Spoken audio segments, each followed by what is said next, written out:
Sorry. It didn't work for some reason. Oh my god. Oh, it's because... Oh, sorry. I had other Roll20 open. That's fine. Fucking shame. Gotta reload.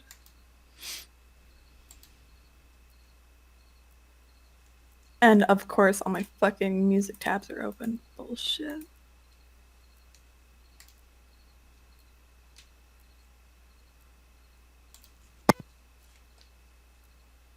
Okay. Now I'm ready. Should I just start or what? Yeah, just start. Oh, I'm still recording, so. all right. Well, and we're back with another episode of Kult, Divinity Lost, the campaign Trapped Within.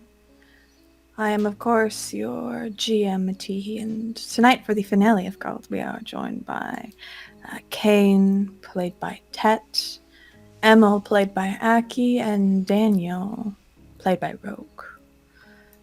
And this last episode tonight of Kult is called Shattered Memories. As Terry, Jesse, and their child drive away happily from the city of San Francisco, Kane, Daniel, Faith, and Emil stand in the blood of the once living Smith couple, the same couple that was responsible for hitting Fumi with their car. As each of you stand above the couple, you see the woman looking to her now headless husband, glassy eyes staring in a permanent state of pain and horror. Though Kane thinks he is justified on asking his sister, Faith, to shoot the couple, he still suffers the emotional toll that taking a life of another person has. Daniel was watching his little girl and teenage son ensure the murder of two seemingly innocent people. And Emil took the life of the husband, squeezing his neck until his head was ripped off by the tentacle that grows from his right arm. All of you, in some way or another, experience a loss of sanity, so each of you will take -1 stability. The next plan of action the group has is to travel to the location of Terry. Miss Rios has found where he was hiding and had her men keep an eye on the place. She called Terry to tell him the location and is leaving the rest up to him, if he so wishes. As you stand in the aftermath of the murder, you hear movement from the upper floor. The floor creaks above you, and a slight dust comes down from the floors above.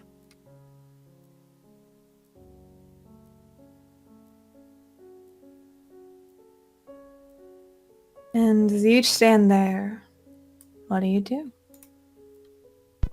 Emil, at this point, has gotten the message from, I think it looked like Terry, right?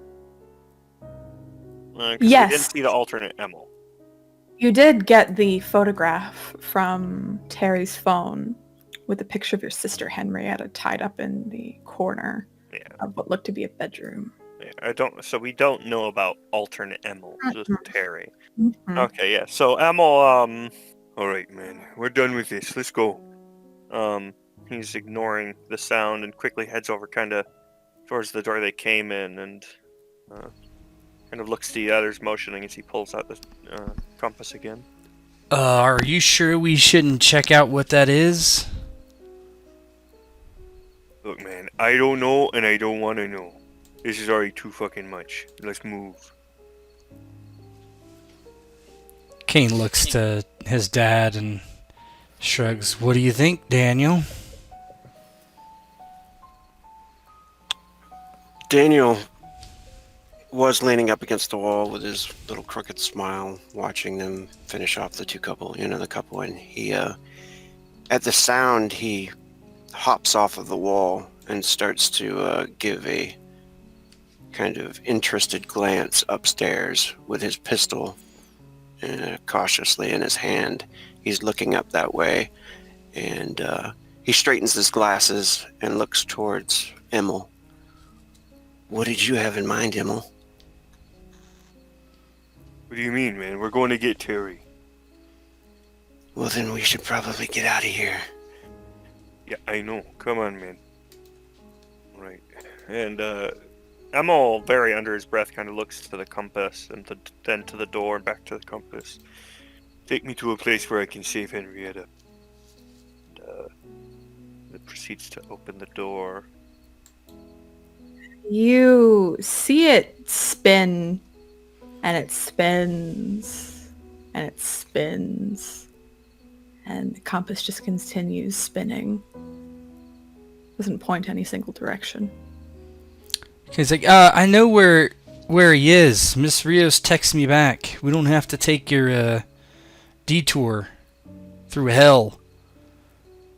Emil kind of shoots a glance over towards Kane, gives a slight nod, paused, watching the compass as it continues to spin.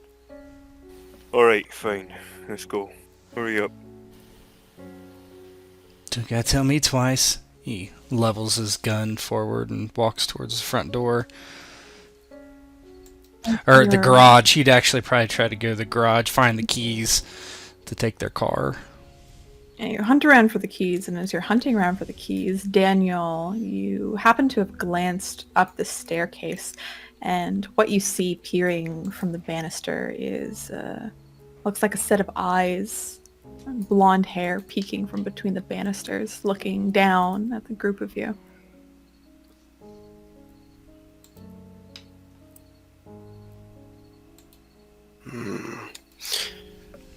Daniel is going to aim his pistol and shout out, "Who is that?" You hear a slight yelp, and there sounds to be footsteps running up the stairs. And Faith looks to Kane. We should really find the keys quickly. I mean, Could you help? Oh, yeah. omnipotent one? Yeah, and Emil actually kind of turns. Yeah, speaking of, our part of the deal is fulfilled, right? She cocks an eyebrow. not really. I mean, yeah, I got to kill someone, but I kind of have to spend some time with the bodies. Well, we don't have time for that, so... Then it's not filled. Well, we're How gonna long go is kill it some gonna other take? people, so... How long is it gonna take, Busk? If I want to have fun with it, a few hours. But if I want to do it quickly, about half. Half an hour. What the hell's up? I don't. What the hell's upstairs? Who cares? I don't know, Let's man. go. Maybe- Yeah, let's just get out of here. We'll figure this out. And you find the keys to the garage, find the keys to the car, and Faith starts making her way out into the garage towards the car. Yeah. Looks to be Emil, a BMW. Emil actually grabs the bodies, starting with the male, and takes them and puts them in the trunk of the car. Dude, what are you doing? What, you want to have to kill more people to feed that thing? We're going to kill Terry, right? Yeah, that's one person. Look, the better we do this, the longer we have with your sister. I don't know. I just want to make sure it goes well. Whatever. Daniel's gonna look around as they're starting to leave. Are there any photographs of any other family members in those photographs? Yeah, you look around and you see there's a photograph on the table, and it's of both these two here standing, and in the center there seems to be a small girl looking about 12 years old. I think the little girl's upstairs. So He what? says She that might have Emil seen could it. hear. I assume. Pardon? Oh, I just asked if Emil could hear that. I assume. Mhm. Yeah. Emil is quiet, kind of tosses the guy's head into the back, and slams shut the trunk. I don't care, man. Let's just go. We gotta hurry up. Gonna have to agree with the dude on this one. Daniel, let's get going, huh? Daniel looks towards the stairs and thinks about it for just a split second and follows them, closing the door to the garage. And you all head out into the garage, loading into the BMW. It's a few years old, looks to be of a dark blue. You all load up, and Faith straps herself in the back. You can see her kind of kicking her feet as her feet don't touch the floor. She has a smile on her face as she looks from side to side. Who's driving? Kane would let Daniel drive. Yeah, that seems fine. Although, given how it went last time, maybe Emil should take the wheel. Yeah, Emil, kind of with no questions asked, he just climbs in to drive.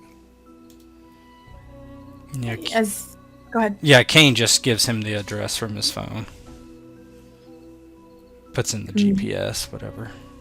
You put in your phone and hand it off to Emil. He can plot the route from there. And you back out of the driveway and down the suburban street. You're a bit, maybe in the northern side of San Francisco. It's going to take you about half an hour's drive or so to get to your location. Hey, yeah, Emil's looking at the phone, kind of seeing the GPS. It gives, like, the time. It's gonna be a while to get there, and he looks back. Hey, does the seat have a spot where it connects to the trunk in there? In the back? You, whoever's back there can look around. You can find, you look in the back and you see that it does connect into the trunk area. Did Kane sit in the back with Faith? Doesn't matter. He could have. Okay. Whatever if you want to sit in the back, by all means. Yeah, he'll take a shotgun, I guess. Yeah. Kane's like, yeah, it does. So what? Alright, so, boss, you said it'll be like half an hour if you, like, really go at it, huh? Yeah. Yeah, go ahead. You're no fun. The hell does that mean, go at it? And Emil goes quiet as he just continues driving. And Faith unstraps herself, unbuckling her seatbelt and pushing it towards the back wall of the BMW. She crawls over one of the seats, and you can kind of hear a wet thud as she falls into the back. You're not able to see her at all, but through the entire vehicle, it starts echoing these very kind of a meaty chewing noise. You hear the snapping of bones, almost this like a long extent slurping noise, and you hear the giggles of Faith as she's in the back trunk area. Oh, jeez. Daniel's gonna reach over and turn on the radio. Oh, God. It's gonna be like People Are Strange or something. Oh. You turn on the radio to drown out the noise of Faith consuming the gentleman in the back. And she pops up at one point, and her hair and her face are slick with blood. And she pops up and looks at you, Kane, with this large smile on her face. And she says, "Catch!" And she throws something at you. He kind of juggles whatever it is.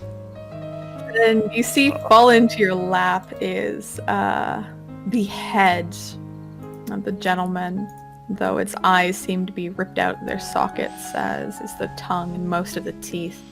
Why don't you make me a keep it together check? Do you see this? Oh my god.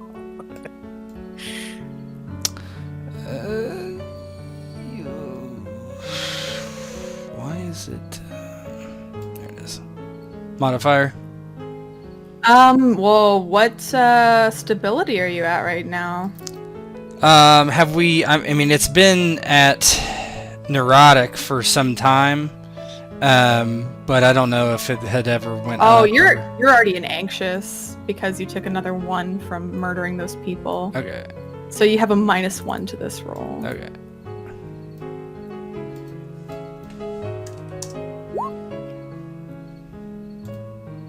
Alright, you get to choose one.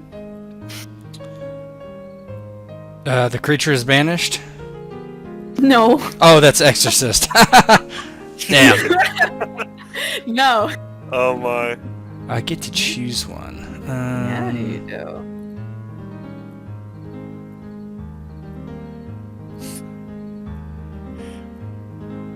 These are good. Just becomes obsessed with the head. I'll just grit my teeth. Stay the course. Um, Oh, it's 11. I'm sorry. Yeah. I was looking at the other I was roll. choosing 15. Yeah. Okay.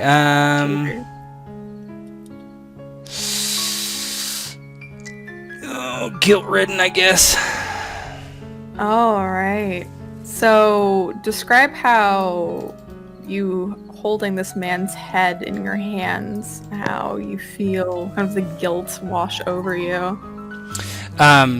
He kind of bobbles it a bit and pushes it down into the floor of the seat next to him. He looks at the blood on his hands. He's about to kind of yell at Bosk, annoyingly, something about liking him better before he was covered in blood.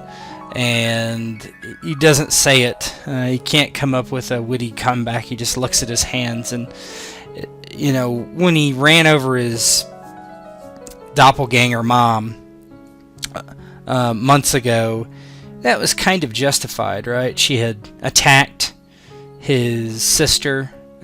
He didn't feel any real remorse for that. But these are two people which, although he is not totally sure they're innocent necessarily, he rather believes it's probably they were put in this situation instead of them willingly doing it. And so he wonders, is he becoming his father? Is he going down that track? And he just wipes his hands off on where Faith had been sitting, and just frowns and kind of closes his eyes and drifts off a bit. As you are all heading there, you notice that you're maybe about 2 minutes away from your location. Have you been driving mostly in silence? Yeah, I presume so. No, your stability is still very, very low at this point there, Daniel. As you're almost there, you start hearing what sounds like a retching from the back, and just this muffled sobbing between the retches. Emil kind of keeps his eyes on the road, but turns just a bit. Kane, go get your sister. Did you pull over? No, he hasn't. He's still Yeah, driving. just pull over. Just pull over. I can't pull her back through there. Just pull over. Yeah, Emil will look for a good alley somewhere, without people. And you pull into an alleyway, and Kane, you hop out of the car, pulling up the trunk. And as you raise it, you see Faith. She looks to be crouched in the corner, holding her knees and rocking back and forth, her eyes tightly closed. You can see there's bloody vomit all over her shirt, on her pants. She's still caked in blood as she sits there, rocking back and forth, sobbing. Hey, Faith, come on out of there. I know. I know. Just try not to think about it. Come here. What happened? And she quickly slides out of the trunk and runs up to you, hugging you, caking you in blood as well. Oh, nothing. Don't worry about it. It's just you're having a bad dream, okay, sweetheart? Come on. He kind of kicks the head out the other side of the car so she doesn't see it as he kind of pulls her in. Just get in the back with me. Dad's here too. Daniel will get out and try to help him with anything, like close the trunk or whatever he can do to kind of hide it from her. Maybe lift up that seat or whatever and close that.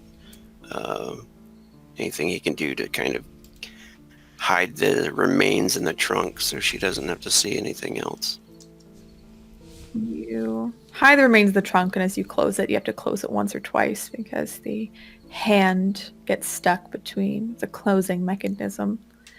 And you slam it once, and you hear breaking of bones from the flesh that's left on the wrist. You shove it back inside, and before you fully close it, you catch a glimpse. Most of the corpse itself is completely consumed. It looks like there's looks to be bones that are almost constructing some sort of figure in the back, like a small statue. And that's what you see as you fully close the trunk. Faith, she hiccups and sobs, and you can hear her dry heaving as she sits into the back. She presses up beside you, Kane, and buries her head in your side. Daniel's gonna pull his phone out and try to call the babysitter. You try to call the babysitter, but no one picks up the phone. Okay, so who are you calling, man? We can't take your sister to do what we're gonna do. What are you gonna do? Drop her off soaked in somebody's blood, man? We gotta go do this. Emil starts the car again as everyone's like in there and backs back out and starts driving again. No. Yeah, man, there's not exactly a good way to have her out of it at this point. We're gonna take her with us and She can stay in the car, man. Yeah, exactly, man. Just leave her in the car. It'll be fine. he looks at the phone again and sighs and puts it back in his jacket, and he's like, I like this song. And he turns it up. You turn up the music. You finally pull up outside of the building, the address that Miss Rios had given you. You see that there are some people who seem to be around, not like surrounding the home, but they seem to have eyes on the home itself. Yeah. Kane pulls up he kind of waves his hand out of the car as he waits for somebody to come up to him. One of the gentlemen comes up to you, and this is your, what is it? Watchers? Mm-hmm. Can you roll it for me? Sure.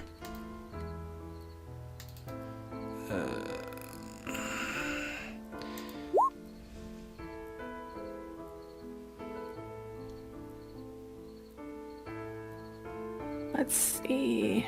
Oh, whenever you're in mortal danger. Okay. Yeah, like when they were trying to bust into my apartment that time.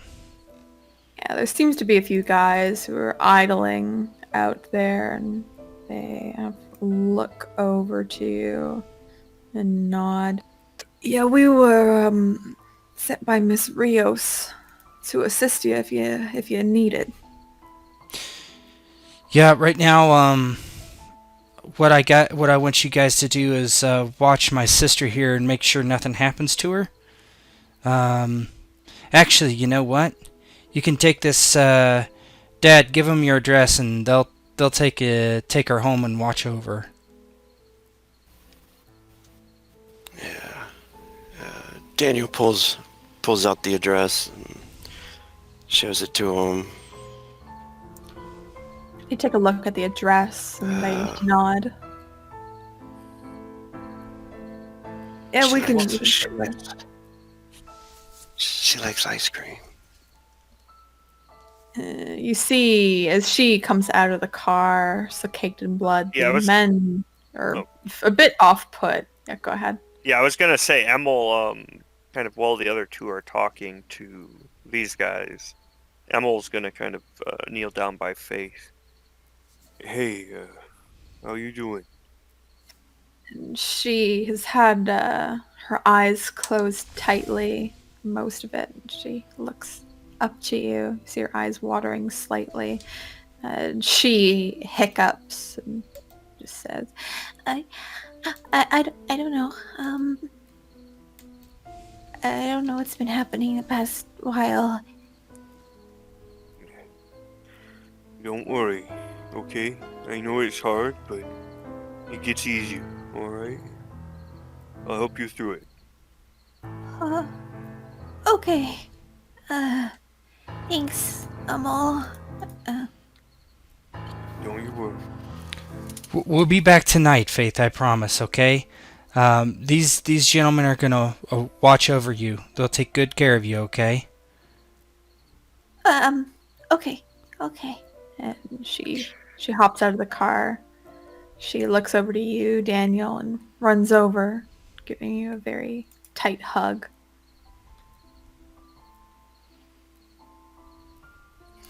He gives her a big hug, and he's kind of shaking a little bit. I don't know if he can really even hold it back, but and he says, "Oh, it's gonna be all right, Bumblebee. I'll see you when I get home, okay?" Okay. Why can't you come with Always me? remember, Yeah? and just always remember that Daddy loves you, and so does your brother, and we're gonna always be with you and protect you. And we just have to do something, and we'll be back soon, okay? Okay. I love you too, Daddy.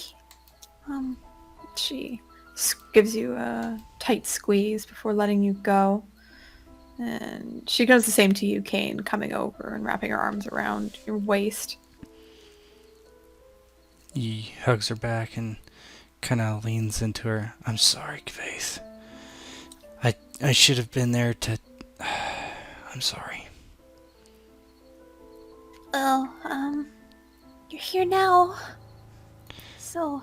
Yeah, I hope so. I'm not gonna lie to you, that's... A lot of bad stuff is happening, but if everything goes well, today or tomorrow, everything will be okay, alright? Okay. Thanks. I'll, keep Daddy safe, okay? Yeah. Hey, listen, go home, get a shower, take a nap, sleep all day, you know? Play some video games, do whatever you want, kid, okay? Okay.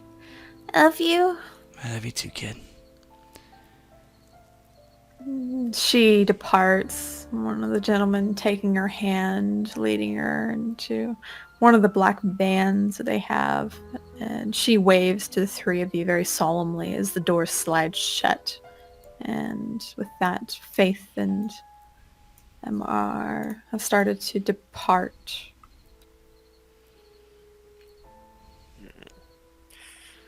Yeah, so Emil kind of turns to the house. Where is Terry's house, right? Yeah, no, this isn't Terry's house. You don't know whose house this is.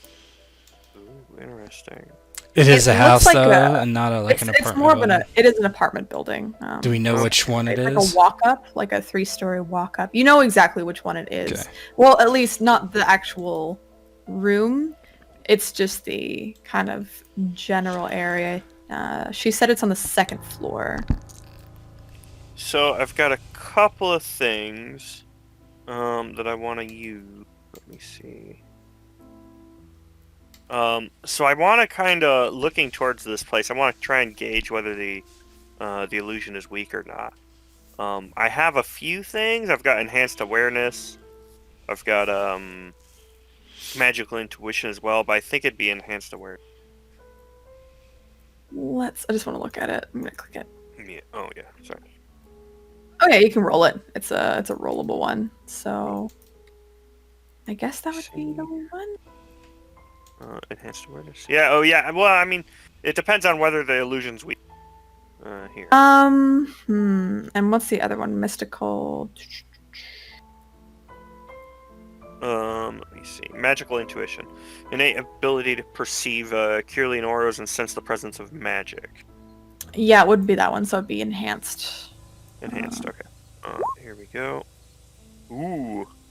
Nice. Can discern clear details about the location. Well, you assume that it looks to be, because the 3-story will walk up, there seems to be 3 rooms on each floor, or at least 3 apartments on each floor. It looks to be, you can feel a pull from the center one. It feels like the illusion's almost crumbling around it. Interesting. Yeah, because it says on success you have visions about the place and may be able to speak to entities tied to it. I don't know if there's any entities within the area or if you can spot anything like that, but yeah, he'll keep an eye on this. Oh. The only thing that you can get a vision of is basically this blackened churning water. That's all you can kind of sense. And it kind of fills your ears, just this sloshing water spilling onto floor, onto tile. And it's just this Icarus black. Sounds uncomfortably familiar. Yeah, Emil has a bad idea about what this could be if it's related to tar and stuff, you know. But alright, let's go in, guys. Just be careful. Alright.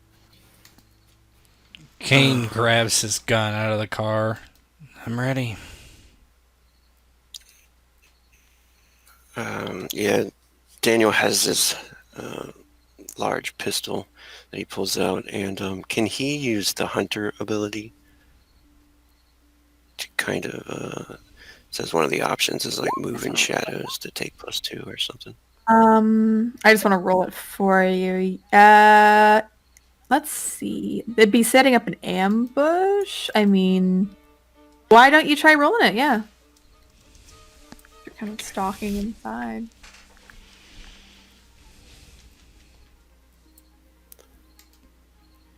Very nice.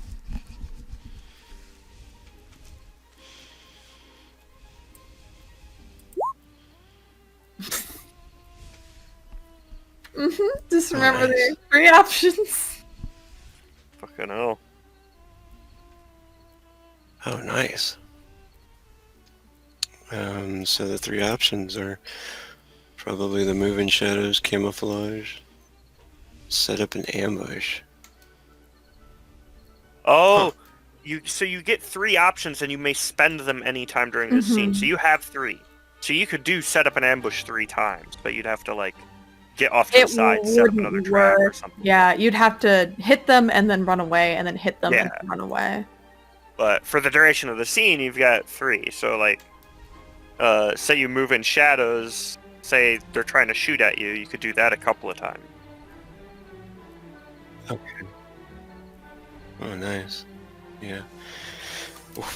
If I did that for all of us, like all of us moving it's through only shadows, for you.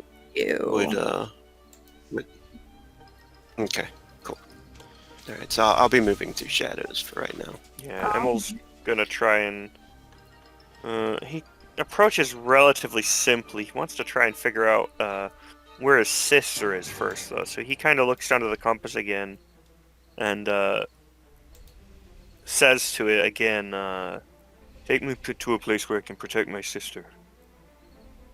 It does direct you, as you're saying that, towards the door. The door directly in front of you. to lead inside of the apartment building. Yeah, and Emil goes forward and takes a big deep breath and opens the door. You open the door and you are met again with Metropolis.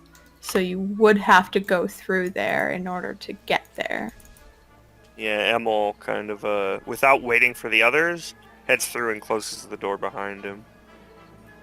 I want you to make me a, let's see, act under pressure roll. Alrighty. Nice. Okay. So Emil, he disappears from view, closing the door behind him.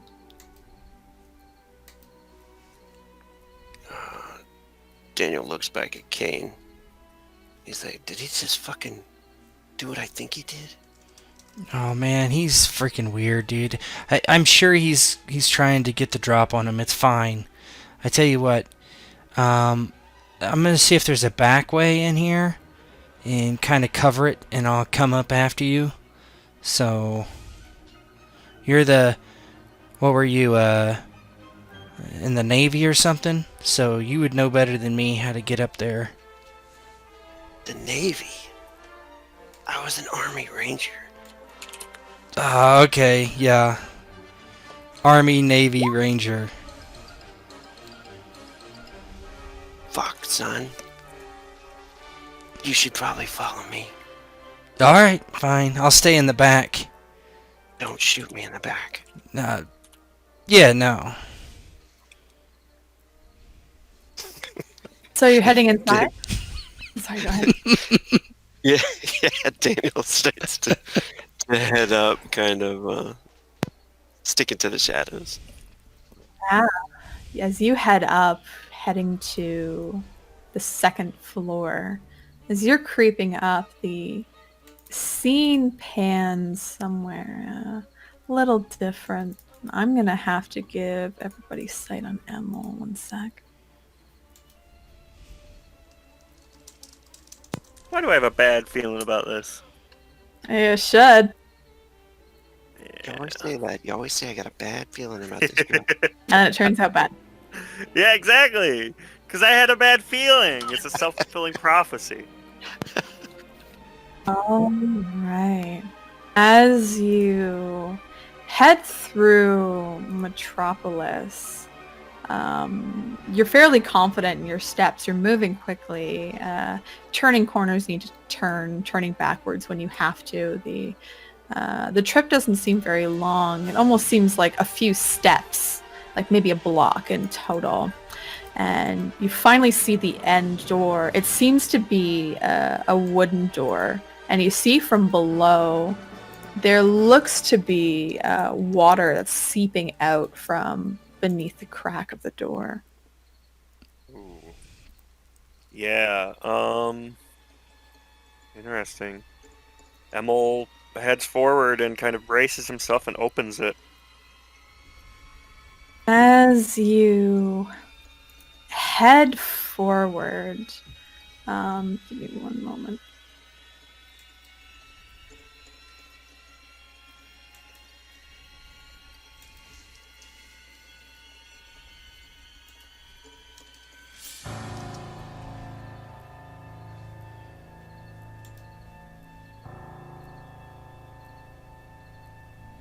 Okay.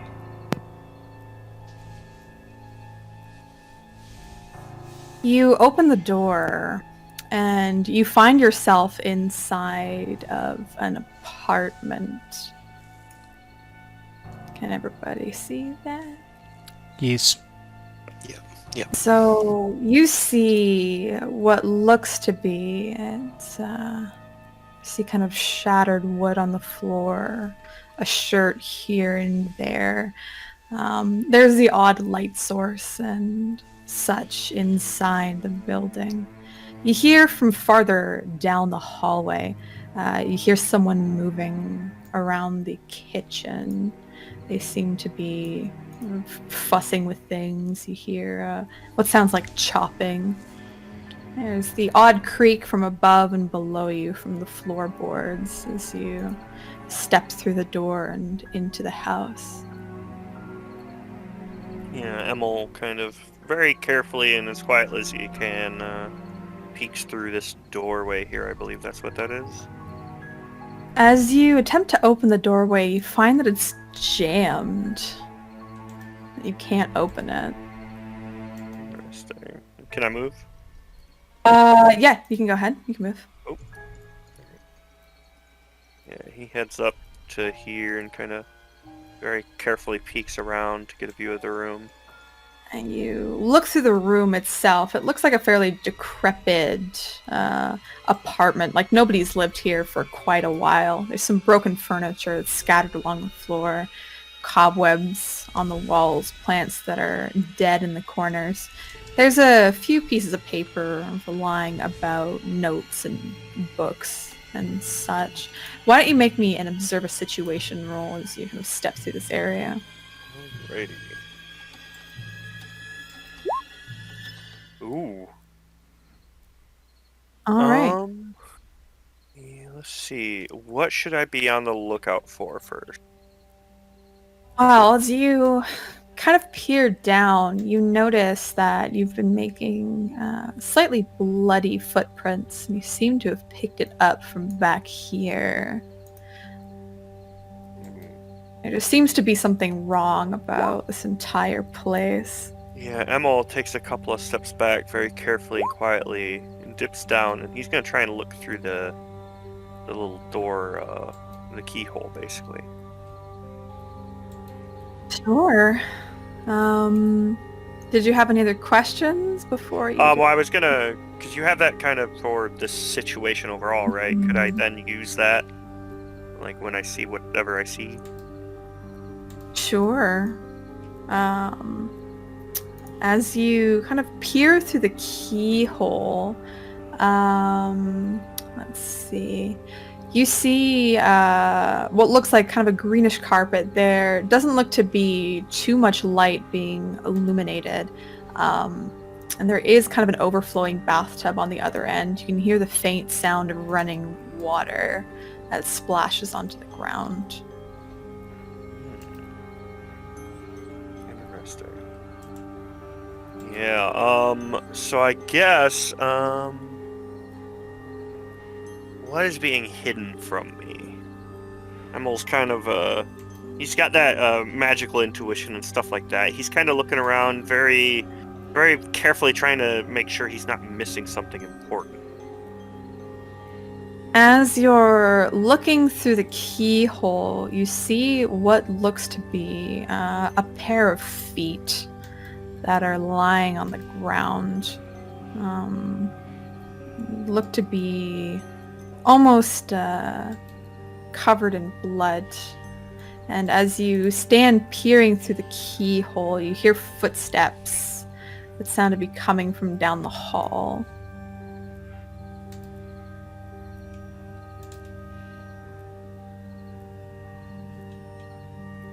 Yeah, Emil, he's not sure, but he's, I mean, the situation is very dangerous.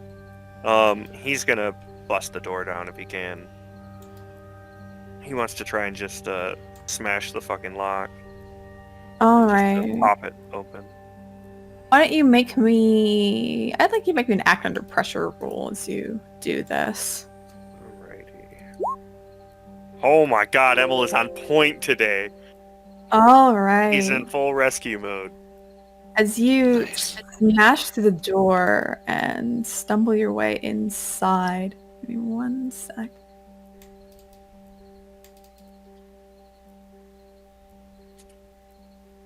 What you see when you step in, as you stumble in, what you see forward, their face is face down in a pile of blood. Of course, the tub is overflowing. There's flecks of blood on the carpet and spilled over. You still hear those feet getting faster and faster coming down the hallway. And as you peer to your left, you see what looks to be an exact copy of yourself standing inside.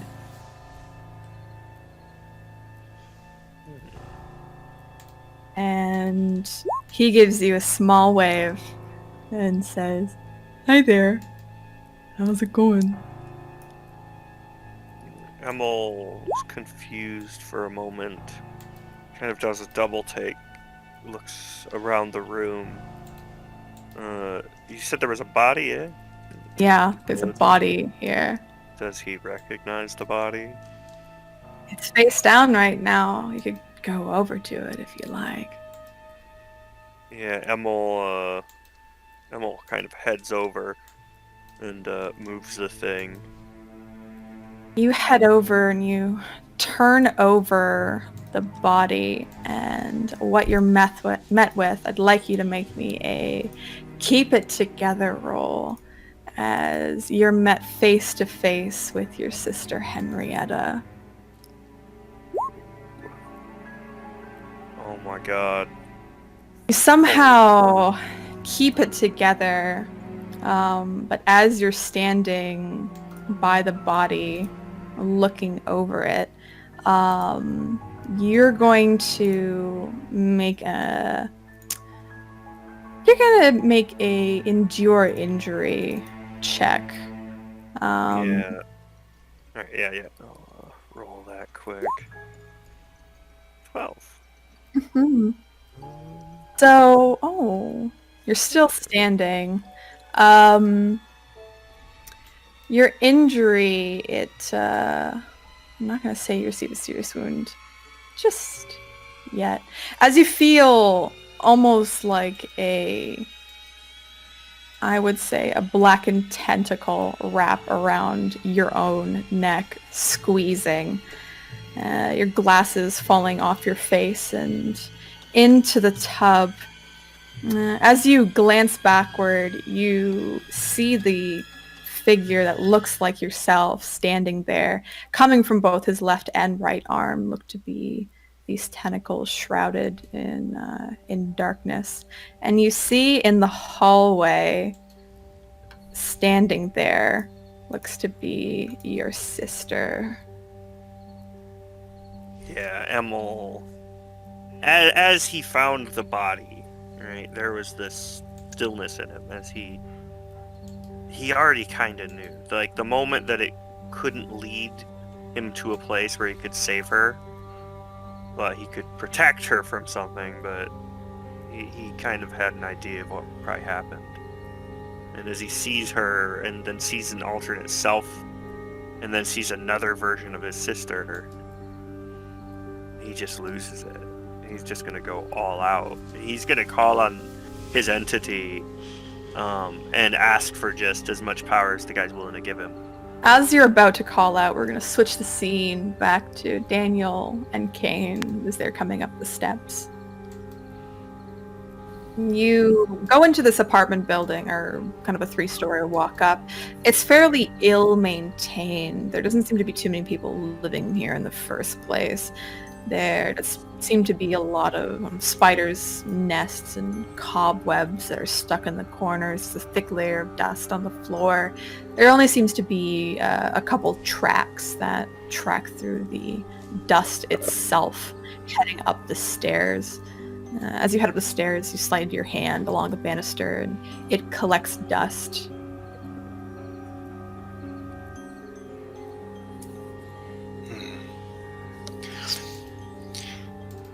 Daniel is going to walk quietly, trying to be as silent as possible, and moving up to the door, the front door to the place. All right.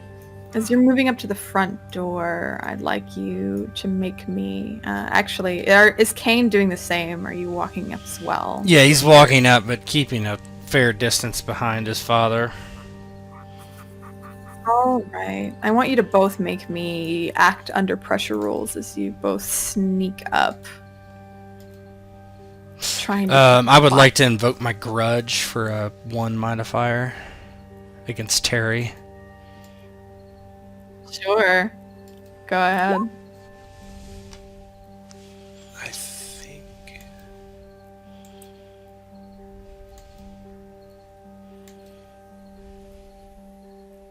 Are we changing scene or? We're still here.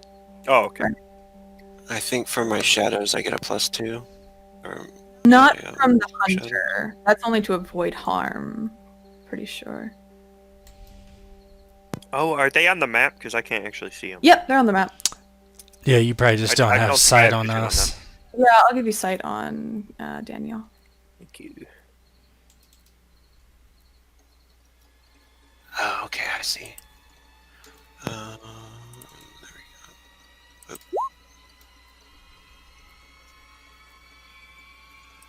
Oh, wow. So you're both able to sneak to the door very quietly, your feet barely creaking against this old wooden floor. And you hear the sound of feet approaching the door itself, but it seems to stop maybe a few feet back from the door itself. And you are hearing what sounds like a bit of a scuffle going on inside. Do you think that's Emil?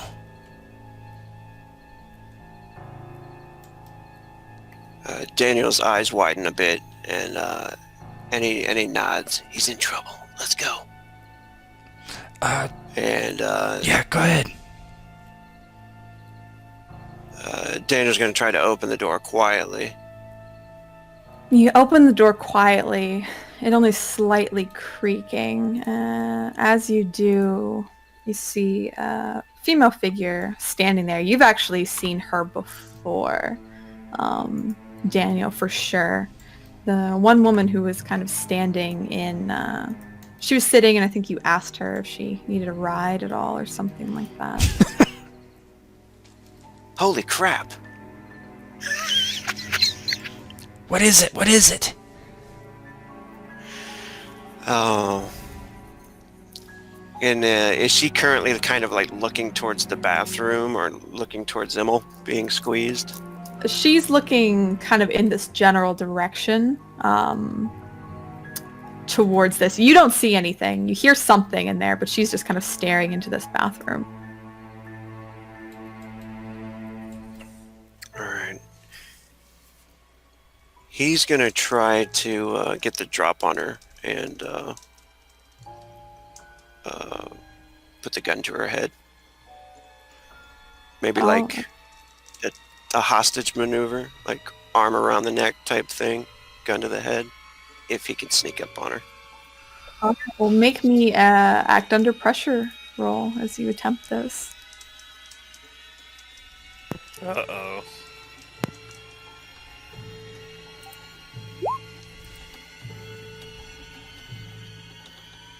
Ooh. All right.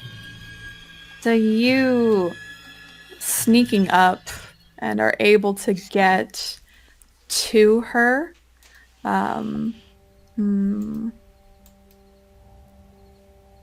As you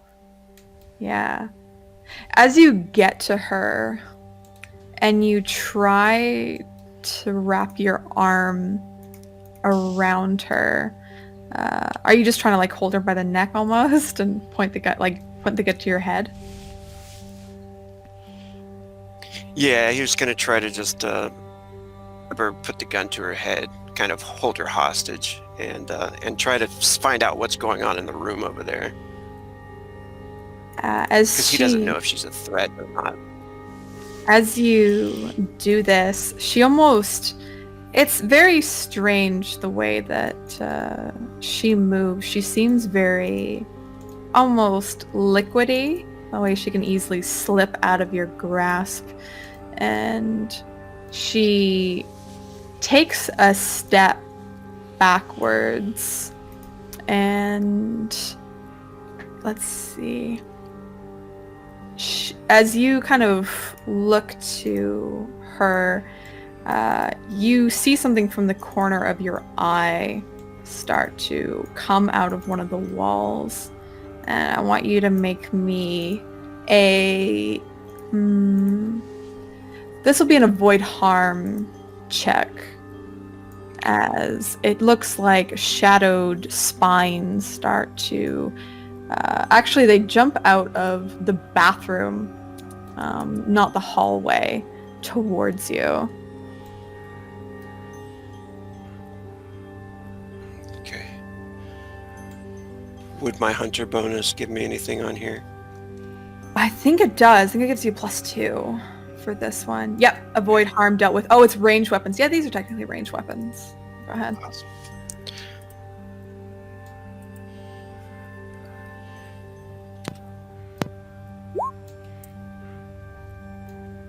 Very nice. Nice.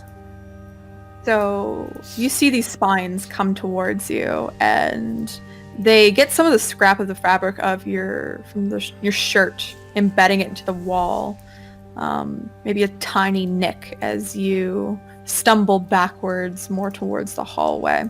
And Kane, you see your dad stumble back, maybe with a look of surprise on his face.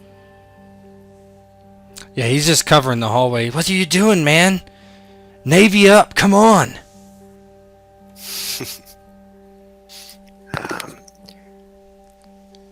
Yeah, Daniel, as he stumbles back and just barely avoids being impaled, he stumbles back and like comes down onto one knee, eyes wide open. He hears his son shout from behind him. He says, "She's one of them. Light her up." And he's about to aim the gun at her. Yeah, alright. He would aim over his father's shoulder and shoot. Alright, so why don't you make me give me an engage in combat, but you'll have, there is a chance. If you fail this, you'll hit Daniel. yeah, well, okay, well, I got my one grudge, so... God.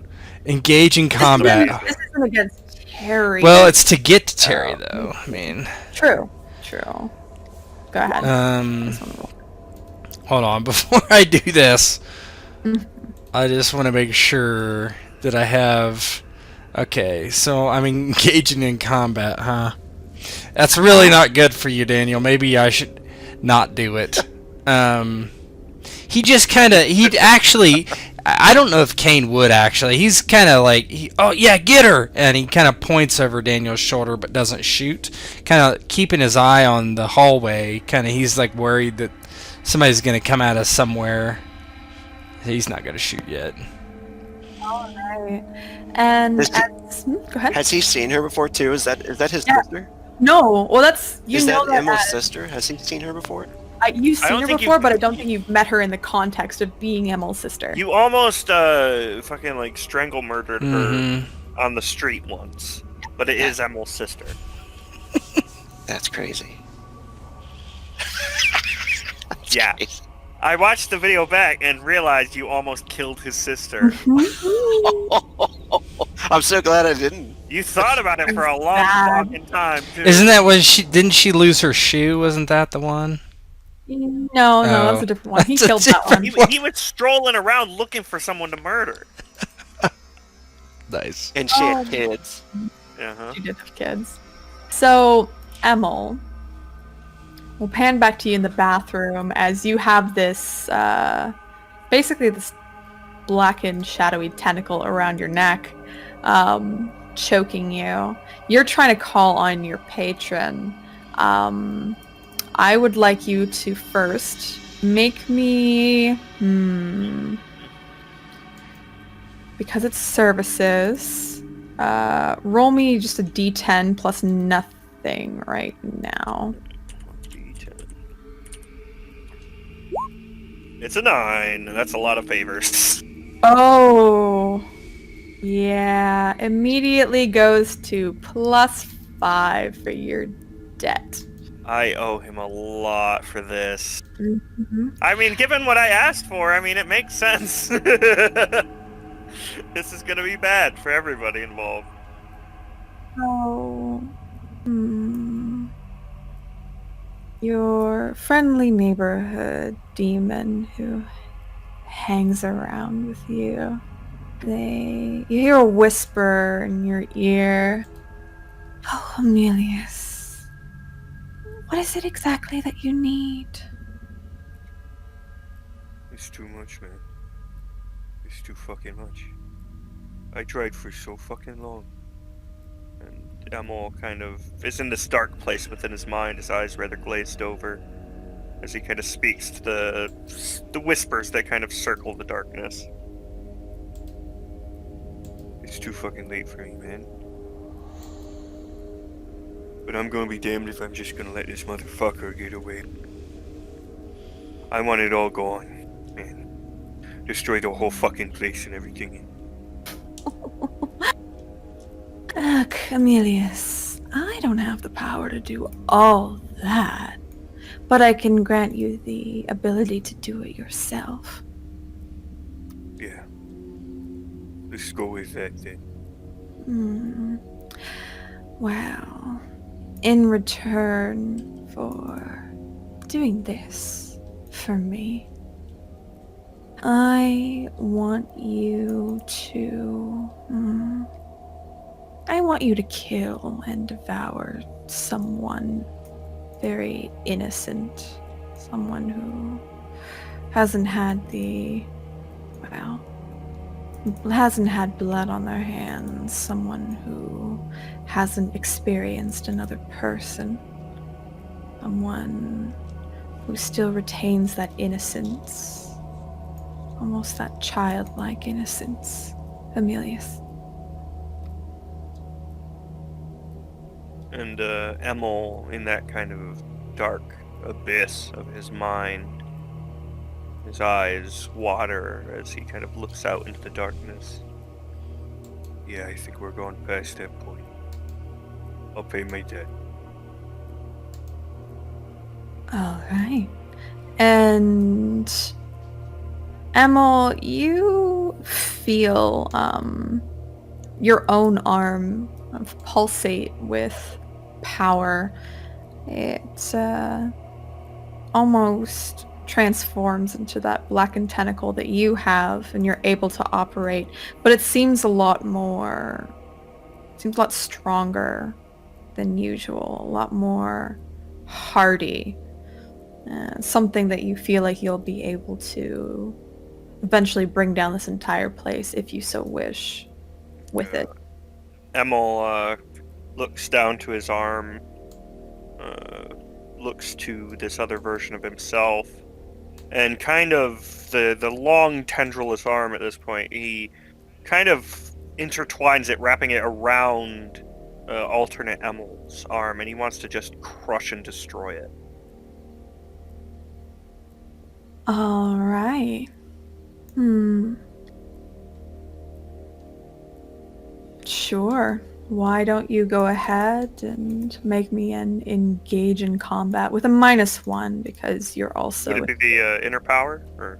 No, that's usually when you're attacked. This is just straight up engage in combat. Do I not get any benefit from making my deal and stuff, or? You will. It's not it's a plus to damage, not a plus to attack.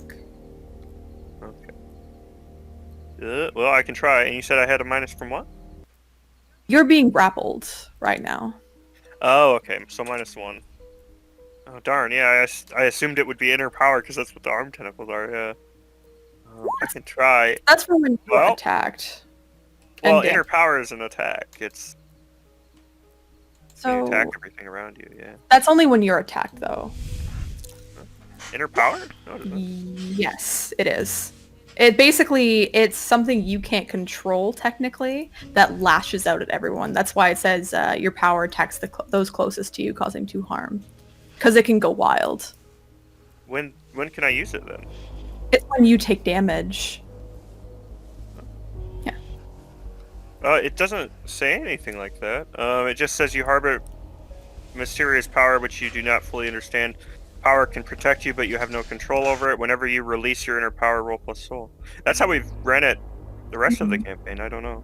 You can roll it. Yeah, it's just how I interpreted before and just kind of went over it. But go ahead. Oh, I didn't know. Yeah. Yeah, I read it like that with Charlie. that it was kind of like a release of energy because she can't control it. Oh, okay. Oh, I had no idea. Yeah, I mean that's Mhm. what we. No, go ahead. Go ahead. I did roll the engage in combat as well. I don't know if you want to use that instead. I would just leave a -1, so you'd still succeed. So you do 2 damage. Well, You'd that's do with the 2 -1 applied too. Yeah. But yeah, so one way or another, I mean, he rips into the thing.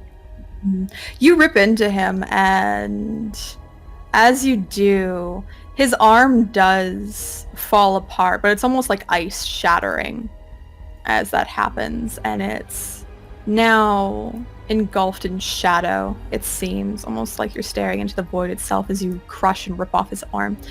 He doesn't seem phased whatsoever as he just looks to you and smiles and says, "That wasn't very sportsmanlike, man." Again, Yeah. Emil grits his teeth as the thing speaks, and just the sound of his own voice, the anger in him just rises and rises, and he reaches out again. This time, he's not just going for this Emil. He wants to destroy everything here as he kind of reaches out and thrashes against the entire room. Before you're able to do that, as he has you grappled, you haven't tried to break it. Oh, he still has me grappled. Oh yeah, he has tentacles from both arms. Okay. Yeah. I want you to make me an endure injury. Alrighty. This music's so boring for this. Oh my god. Emil is fucking just terrifying tonight. Fuck. So you're able to withstand the lashing that he's giving you. As you're about to destroy the room, Daniel, you're hearing something going on in this room here. It sounds like Emil's talking to himself, almost, as you're pointing your weapon towards her. And as you do that, you see from around the corner, peeking from behind her, is Terry. He's got a smile on his face and is looking to you. Well, I didn't expect you guys to be here so soon. Or, I guess, late.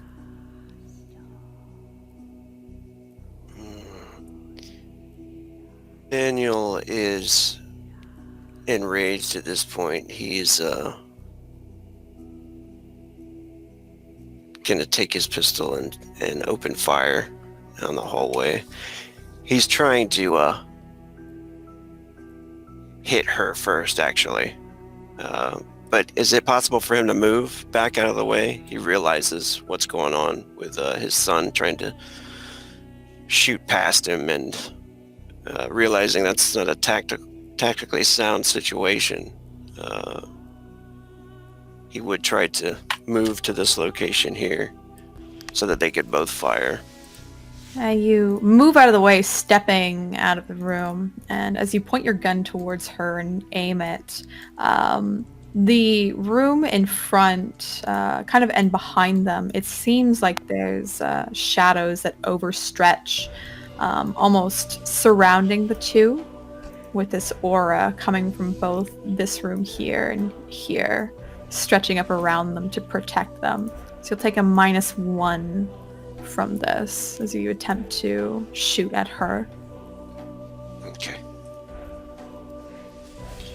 And I think I have something cool for this.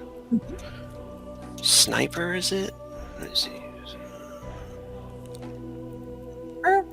I think, let me see. I might be wrong. Can I sing to him? Let me sing to you! Oh, maybe I don't know. Voice of pain. No, maybe I guess I didn't get that. Deadshot is when I hit them, though. Okay. So I will fire. And this is -1? Yes, -1. Void harm under injury. Engage in combat. Yep, engage in combat. And then -1. Mhm. All right. Here it comes. Fucking hell. Very nice. nice. And you avoid a counterattack. So as you shoot into her arm, there's a few different options you can choose. So you have apparently, let's say, you said you had a magnum?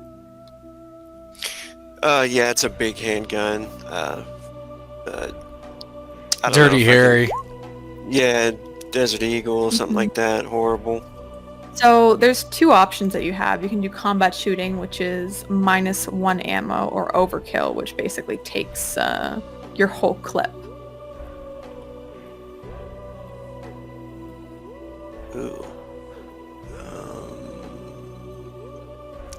What does the 4 and the 3 signify?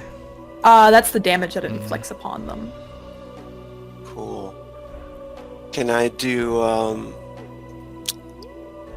overkill, and that would also add the harm for my dead shot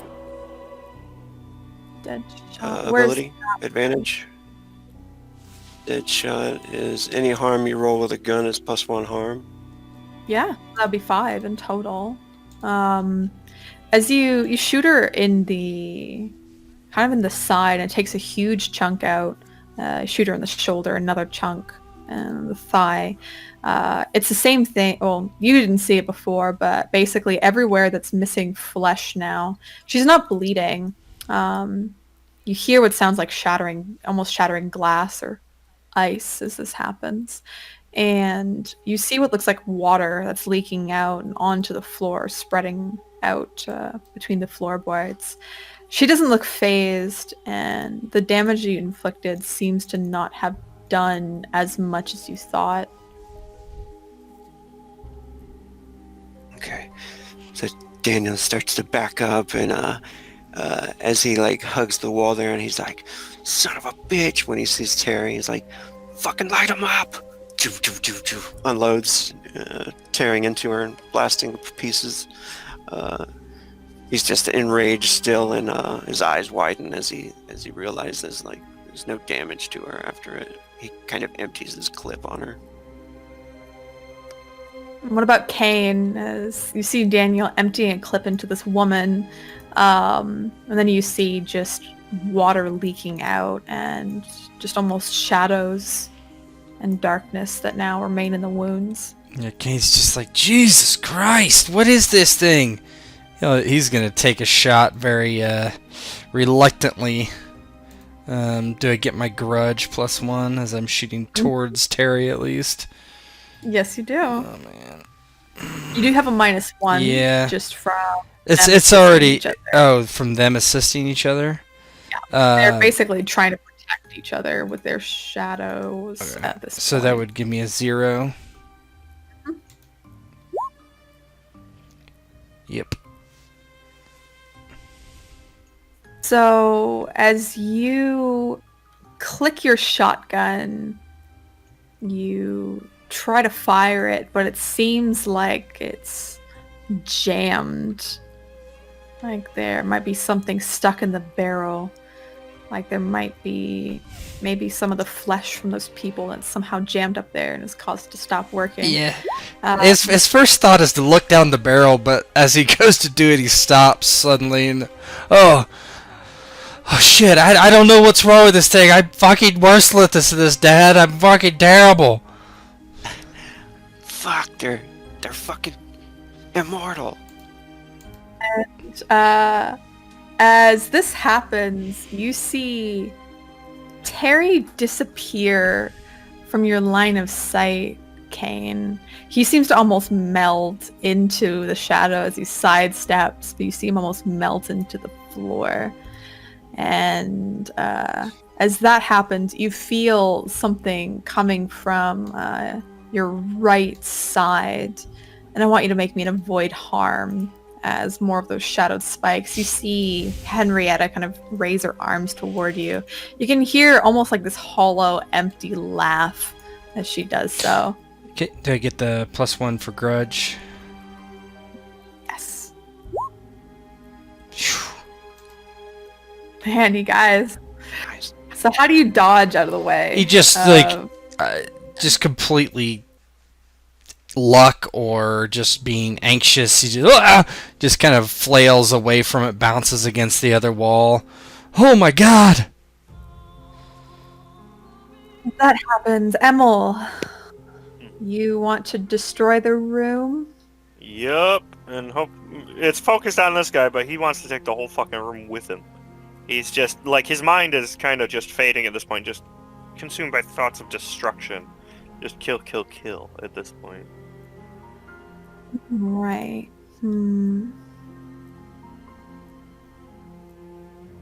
Why don't you make me an engage in combat, but as you're grappled and you're trying to destroy this entire room, as you're trying to go all out, you're going to take a negative, I'm going to say -3 for this, because you're just flailing mostly. You're not concentrating. I don't know if I can, I legitimately don't think I could make that roll.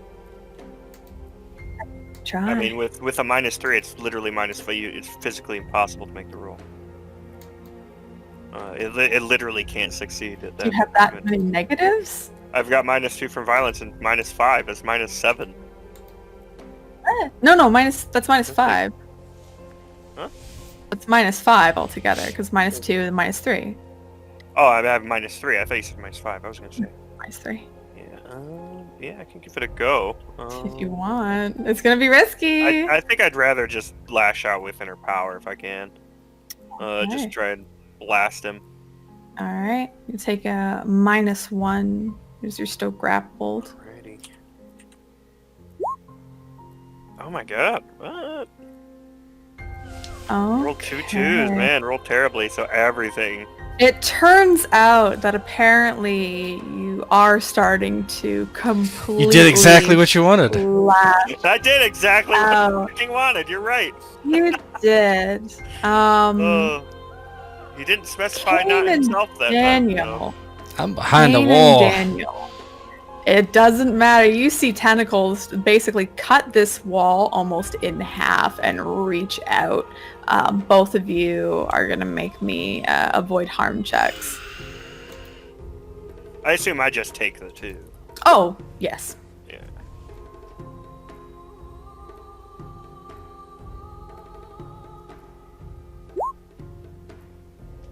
So Daniel, you managed to get out of the way of this.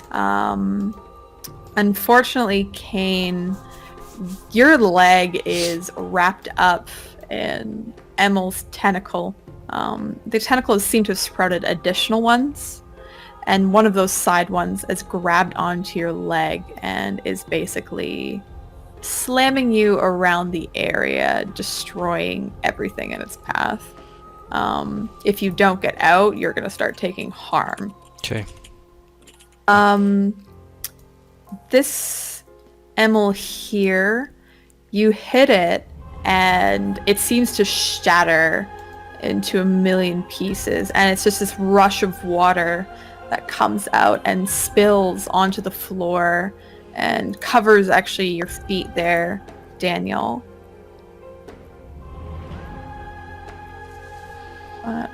As you destroy most of it, actually I can't take down these walls because it's all attached.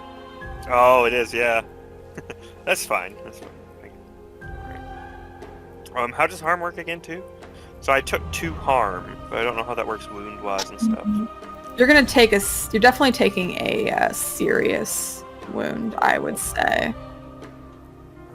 So I'll mark that. Cheers wounds -1 going, so that's... Wait, have I had a -$1? No, wait. Have you healed from anything lately? Yeah, because we kind of healed up earlier on, but... let me just put this in. Harm from inner power, so that is... there.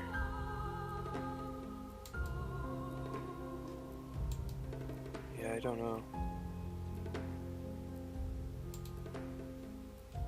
Right. Well, you do take a serious wound. So, describe how you injure yourself and basically destroy all the walls around Yeah, you. so I think as Emil kind of loses his mind a bit, right? He's a little bit gone at this point into this just fury over the death of his sister. He, to a large part, raised her after his parents died.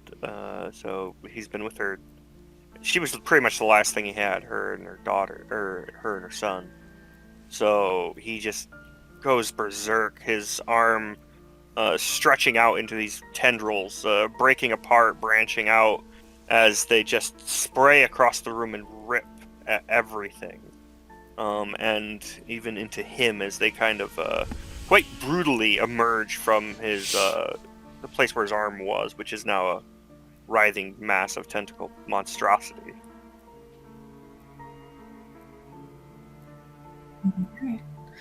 As that happens, Daniel, you see that your son is gripped by this tentacle now coming from... You can kind of see into this bathroom area, and you can see Emil there flailing about as the wall has been completely taken out and destroyed. And Kane, if something isn't done quickly, he is going to start sustaining damage from this. So Daniel's clip is empty anyway. He is going to whip his knife out and try to cut the tentacle off of Kane, kind of grabbing Kane and kind of trying to slice the tentacle off if he can, break his son free. All right, I want you to make me an act under pressure roll as you do this. As the tentacles are still writhing around the room, Emil unable to control himself. Nice. You end up cutting one of the tentacles, and Emil, you feel this. You feel the blade dig in to what feels like one of your fingers and saw away at it, cutting it apart. It almost feels like your ring finger has been sliced off. Yeah, Emil kind of again kind of enters that fury, and he kind of goes to charge this way because he saw that other version of his sister, which he presumes is like this water thing like he killed, and he tries to just burst through an inner power, just blast out with the tentacles again at everything around him. As this pain kind of overwhelms his air quotes hand. As you do that, Kane, you drop to the floor. Daniel's cut you free. You land prone. But you look up and you see that Emil is charging towards here. And the girl there is still just smiling idly. It's very unnerving as she doesn't stare towards the wall. She stares towards you, Kane. Kane's like, Dad, let's get the fuck out of here. And he actually kind of bear crawls a bit kind of down the hallway. He's kind of like doesn't get too far, but just out of like her sight for sure. And he's like, where the fuck is Terry? And is there any way I can like observe the situation or anything? Sure. Should I roll the inner power while he does that? No. Just, yeah, we'll wait. Okay, you get 2 questions. What is being hidden from me? As you crawl over here and you look up, you see, engulfed in shadow on the roof, you see Terry looking down at you, grinning the same way that she was.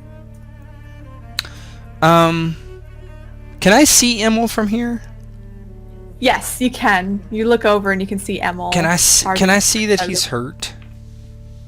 I don't... Yes, you can. You do see that I think he is bleeding. It looks like he's lashed himself, almost like whip marks that are across his chest and his back as this tentacle has gone bananas. Yeah.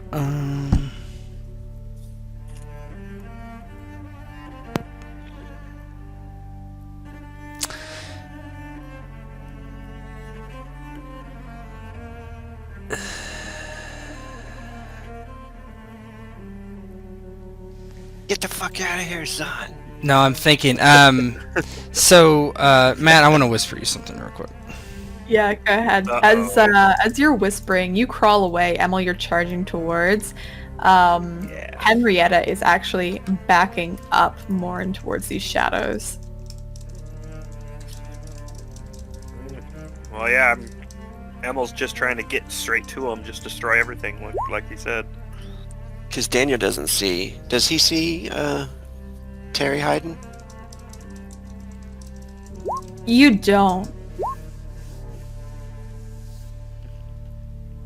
Do you want me to go through the wall, or? Yeah, I can move you Okay. here. Yeah, I guess I'll just roll that then. Yeah, What about Kane? Kane would just yell, "He's over here!" to his dad, and then I guess my second question would be, what can I use to my advantage? What can you use to your advantage? Use. You think that maybe because, for some reason, because it seems everything's almost engaged in shadow, maybe if you use the flashlight on your phone, it would help. Yeah, his weapon being useless, he just gets his flashlight out and starts like waving it around, pointing it at Terry. He seems to be almost temporarily blinded by it, but he does come towards you. I actually want you to make me an act under pressure as he lands on the ground and almost is leaning over to stoop and grab you. 18, is that Yep. it? Yeah. So you're able to pull out your phone quickly and roll out of the way and shine it at him. He is going to attempt to attack you, but you get to make me... Actually, no, he won't, just because he's blinded there. Emil, you charge the wall and you're heading towards her. She just says, "Hey, brother. How you He's doing?" gonna kill it harder. I'm just, he's gonna destroy it. Oh, that's not good. All right, you take a -1 because of... Oh, yeah. 13 then, yeah. So it's still... I'm going to say it does reach Daniel too. Well, its closest opponent. See, that's what I don't get. It just seems like it's basically 10 to 15 is the same thing. True. Although, I mean, if you have more than one enemy around, the 15 plus is pretty huge. I mean, you can literally wipe out crowds with it. True. But then again, the 9 minus is that as well, basically, except you take harm as well. So you smash into her and she seems like she's on her last legs. But as she does, she takes a further step back. There's no panic in her eyes. There's just that dull expression, that dull smile. And as she steps back, she starts to meld quickly, kind of into the floor almost, dispersing into water. And it's not like when you dispersed yourself that it was a quick gush of energy. She seems to happily just meld into the floor and give you almost a happy goodbye wave. Almost smug. If you want to try and stop her from leaving, you can make me an act under pressure roll with another -1 just because of your injury. Yeah. Oh, well, I don't take -1s from injuries. Oh, I have gotcha. gritted teeth, yeah. Mhm. Oh, yeah, I forgot about that. Yeah, he reaches out to try and stop her. He knows it's not his sister, and he presumes, I mean, the other Emil was bad. This is probably bad. He wants to get... All right. You end up somehow keeping her there. How would you go about keeping her there? Well, he does actually have his exorcism stuff now, so he's learned some stuff by this point about how to keep things from getting away, or getting rid of things. And I imagine he kind of sends out these tentacles again as they kind of seem to like make almost a pentagram as they connect with the ground around her and seem to tear it loose, which kind of stops her from leaving in some way, I guess. She actually changes her expression to a frown as she reforms whole. As that happens, Daniel, you see Kane's rolled on the ground to the side. He's pressed against the wall, shining this light up to Terry, and he's covering his eyes. If you're able to quickly reload, you have a clear shot on Terry. That didn't have any effect on these before, though, right? It didn't have any. It had an effect. It just didn't seem to affect them as much. Seems like something with the shadows. Oh, okay. Yeah, as he does that, if he can reload and fire, he is gonna shout, "Emil, Terry's over here! Fucking Emil!" You know, and unload if he can. So If he's not gonna hit his son, that is. make me an act under pressure roll to reload quickly first, as you are out of bullets. Ooh. Yeah, you're able to slam the bullets into the chamber quickly and not spilling any and having them go onto the floor and roll around. As you pick up your gun and take aim to fire at Terry, why don't you make me an engage in combat check? To stand in front of. Oh, his are you son? standing in front of or are you shooting at him? If it's possible, I would like to move right here while reloading and then open fire. All right, go ahead. You can open fire. So he's kind of guarding his son, and hopefully his son could get away, maybe. Or You'll have a +1 to this just because he is blinded. Ooh, you got it. Get him. awesome. Oh, is there any way to enact my my last thing, like set up the trap too? No, I don't think this. You don't have enough time to set up a trap. Is the only thing. You're For basically the, in mid combat right now. Right. I was thinking about using it for like since his son has the light on him, and using that as this kind of trap. But yeah, that's cool. I mean, you can Engage in combat +1. Yes.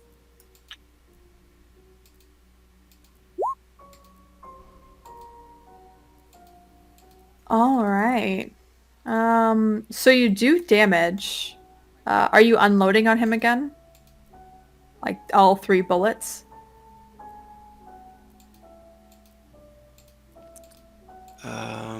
Yeah, I'll probably do that. And with his, I think he's got the what is it? The dead shot thing that gives him +1 harm. Mm-hmm. He's the same way. There's parts of him that are being torn He'll go apart. ahead and unload on it. Yeah, there's parts of him that are being torn apart. But Terry just stands there and he laughs and says, "You're always such a fucking pussy, Daniel. Just like your son." And he lashes out at you. You're subjugated to a counter attack, of course. And make me a avoid harm. Actually, make me this would avoid harm. Yeah, check. So you can use your shadows one if you want to use that for a +2 in this case. Oh, awesome. And this would be my last way to use it, right? Okay. Awesome. Avoid harm. +2. Oh my god. Nice. Yeah, we are on it tonight. You're able to roll out of the way, rolling back as these shadows dart towards you. And Terry has jumped back at this point to attack you from a distance. Kane, you've got the flashlight, but Terry's jumped back. What do you want to do? I don't really know there's much I can do. Can I try to clear the jam and the shotgun? Yeah. Make me an act under pressure roll. Just, oh. Oh no. So, He shoots Kane. now. So there's basically a choice that you have here. Mhm. As you're cleaning out the barrel, you accidentally, since you're still lying on the floor, you point it towards yourself. Now you can either be quick enough to get out of the way and it strikes your dad, giving him a serious wound, or it'll strike you. Strike Dad for sure. All right, I was gonna say I'll give you a critical wound, but yeah. So you fire the shotgun by accident. You're trying to clear it. You're unskilled at clearing this barrel, and the shotgun blast goes off. And Daniel, you're hit in the back, lower back there, by the shotgun blast. So you'll take a negative. Oh no, you have also the fucking thing, so you don't take negatives for damage. You're just pushing through. Pitted teeth. But was that my Oh, action, God damn or can I still do something? I'll let you do one more thing, because you fucked up. But Yeah. oh, I get to make a move too. Well, that was kind of the move. This is rough. Anyway, go ahead. Yeah. Yes. I want you. Did I fall to the ground? You're just experiencing pain, but you're able to somehow grit your teeth and bear it. It's maybe the adrenaline, even though you've got shotgun shells in your spine. You're still able to stand. I told you not to shoot me in the fucking back, son. He looks like, oh shit. He drops the shotgun and he just says, no, and he grabs you by the back of your neck, and I'm gonna try to lay on hands and try to transfer the wound to Terry. Oh yeah. Roll that. Do it. Oh my. Yeah! Oh my god. Oh my god.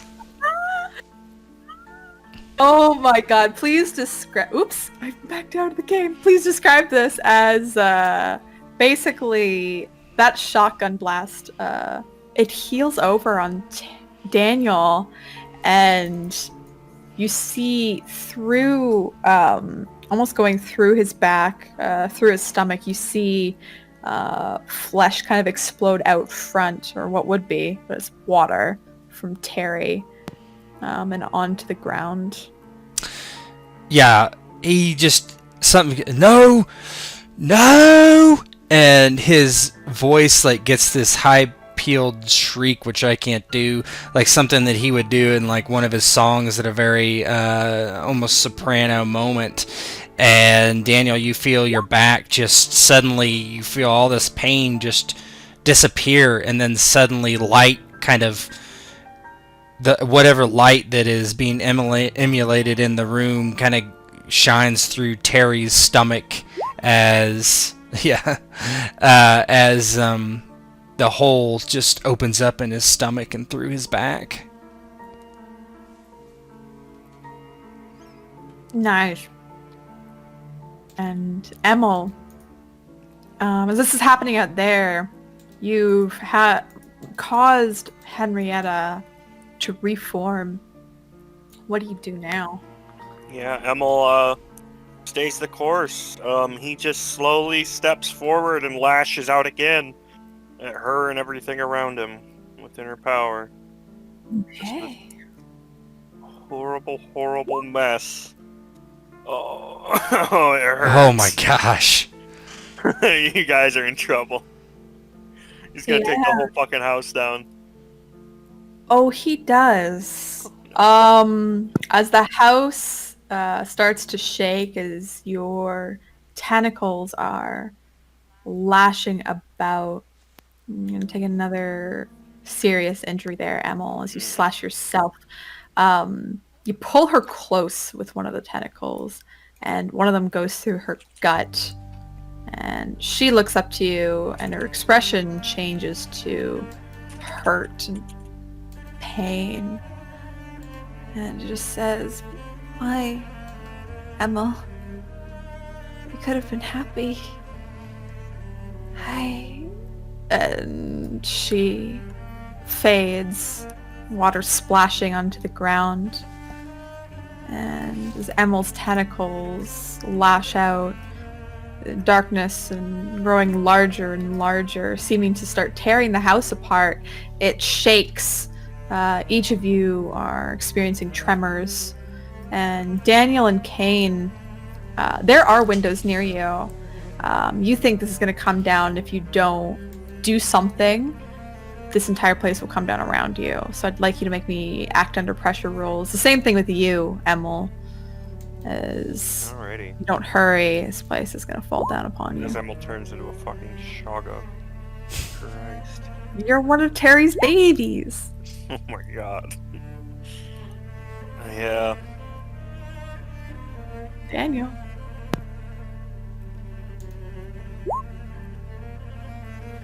Yahoo! All right. So each of you dives out a window, tucking and rolling onto either side, landing clear of the building. And it starts to collapse. It almost collapses in on itself. It seems to be continuously folding and folding in. And by the time you look back, it's just rubble at this point. And oh goodness, I have things already. Yeah, you look around and it's just rubble. It's just the three of you now outside. You don't see any sign of Terry. Yeah, Emil, man, he's still kind of berserk at this point. As you see him kind of land on the street down there, kind of stumble out, the tentacles up, coming from his arm, still kind of writhing about, but now they've kind of gotten smaller, more arm-sized, whereas before they were long, thin tentacles that kind of spiraled throughout the area.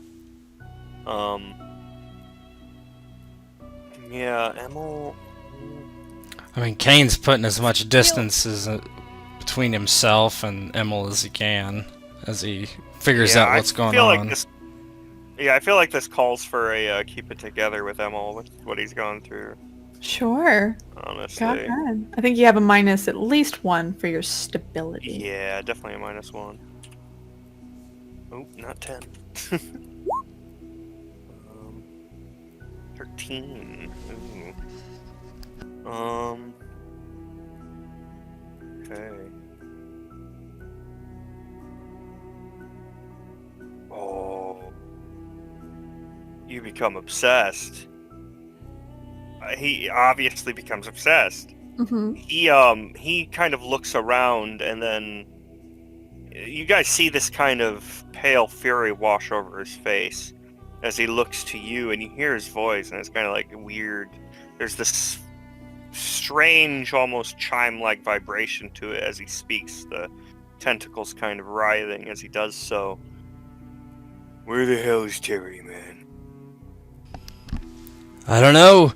We didn't have a chance to get him until you broke down the whole fucking house, man. And Emil quickly reaches into his pocket and looks at the compass.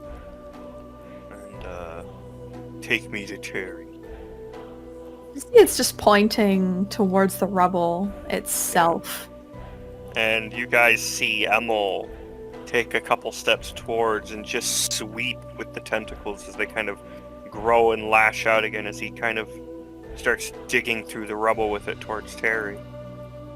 Go ahead. Daniel's still like shocked. He's kind of backing away from Emil and stuff. Kind of he's probably still between Emil and Kane, because Kane probably got a little bit more distance. But he's backing away, and he's kind of feeling his back. He's still got his gun in one hand, and feeling his back, and he's like, "What the fuck? How did you do that?" You can see along Emil, there's wounds all over. Okay? Streaks of blood and they look like lashes from a cat of nine tails. It's brutal. I don't know, man. Let's get out of here. We got somewhere else to be. It looks like this is done, man. We got to get to the hospital. Leave him here. He's fucking out of his mind. Is that even the real Emil? I mean, I didn't see any other Emil. You so, guys don't know. Yeah, you didn't see any other Emil. You heard it. It sounded like he was talking. I saw no other. I mean, I would not know that anybody was duplicated. There's no reason for me to think that. So It's true. what? Let's go, Dad. Just leave him. Leave him. Look at him. And he starts to stumble back away and follow Kane. He's like, "I saw light shoot out of him. How the hell did Terry get powers and shit? How did you get powers?" I don't know, Dad. I don't know. A lot of shit's changing. Who knows? I'm not. Everything's weird. Everything's fucked up. You know that. Come on. I got to get back to Fumi. Yeah, I mean, I think I can help her now, right? Come on, Dad. Oh, all right. And he will turn around and run down the street trying to find the closest way to get some transportation out of there to the hospital. We're all covered in blood, right? Yeah. Yeah, you are. You're very much covered in blood. As you're running towards the hospital, the two of you start hearing police sirens coming towards your location. Yeah, Kane would just try to, take to the alleyways. Dad, we got to get out of here. Help me.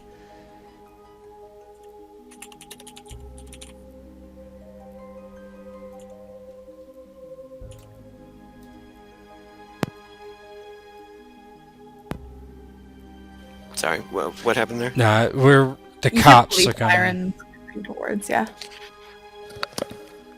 Yeah, Daniel, make sure his gun is away, and his knife, and start to look for probably a car to steal. All right. I want you both make me act under pressure rolls as the cops are getting closer and closer. You can call upon your watchers there. Yeah, Kane, I to would try and definitely. Yeah, as he doesn't have his gun anymore. That's long gone. He calls. Need help. Need help. They are quickly. They're on their way. They're very close nearby. They're basically still watching out, waiting for a call to come inside. Unfortunately, they pull up their van. The door slides open in front of the both of you, but at the same time, about 3 cop cars pull up, and quickly as they slam on their brakes, each cop comes out pointing their guns towards the two of you, and they're shouting at the both of you, "Get on the ground! Get on the ground!" Kane he does so. There's a guy going crazy over there by that building. We almost got killed, man. As you're kind of standing there, there's another car. Well, there's 3 cars that pulled up, but there's another officer that comes out from in the back of one of the cruisers, and he has his gun out, pointing it towards you. You see him lean down. A little girl slides out and looks to the group of you, and she points at both of you and says, "That's them. They're the ones in my house. Don't know what you're talking about. What house? We were just taking a walk and this one fell down, man. You killed my parents. I saw them. The hell are you talking about? Are you on the ground right now? He's getting down on his knees with his hands up, yeah. Oh, Daniel. Yeah, Daniel starts to put his hands up, and you can tell he's thinking like, oh shit, don't do it. And he's starting to get down on his knees, but he's really thinking about grabbing his pistol and trying to. So, Kane, So that Mm-hmm. what would your watchers do? What do you think Miss Rios' men would do for you as they are here? Well, either they would, I have to think how she would work. She would probably just get me out of jail subtly and not, that's kind of what I would think. So they don't do anything. They just stop the car and they look. And the cops start coming over towards the both of you. As that's happening, Emil, as you're about maybe half a block away, Emil, you hear the sirens, but you're just clearing out the rubble, and you see below the rubble, you see Terry lying there. Most of his limbs are missing. He's coughing a bit, but where most of his limbs would be, you just see those shadows. And he looks up to you with a big grin on his face and says, "Hey, Emil. How you doing?" Emil kind of looks down at him, fury on his face, but also curiosity, as is his curse. The hell are you, man? You know, what am I? I'm Terry. No, you're not, man. Terry doesn't bleed water. No, he doesn't. But he does now. Emil kind of frowns as he looks down at this version of Terry. I wonder how long you're gonna last. Probably longer than your friend Terry did. It was easy to buckle. What do you mean? And Terry just laughs, and you see him just start to fade away again into water. Doesn't want that to happen. Making an pressure roll. Yeah. Curiosity, as always. He has to ask his questions, but he's not letting the guy go. You're able to form almost a shadow around him to keep him composed, and keep him there, almost like a bubble. Yeah, Emil's eyes are practically aglow as he reaches down. And kind of, the tentacles kind of almost take grasp around him as best he can as he attempts to crush. I don't know if you're the real Terry, or just a replacement, or what's going on. But I'm gonna drag both of you into Inferno, and we'll see how long you last. As he then proceeds to attempt to crush this version of Terry with the tentacles and destroy him. As you're doing that, he laughs and just says, "There's no other Terry. Just me." And you crush him as he bursts, and you hear that shattering as he does so. You can make me a read a person check if you'd like. Sure. Wow. Actually, oh. I would say you can't tell if he's lying or not. I mean, he doesn't seem like he would be.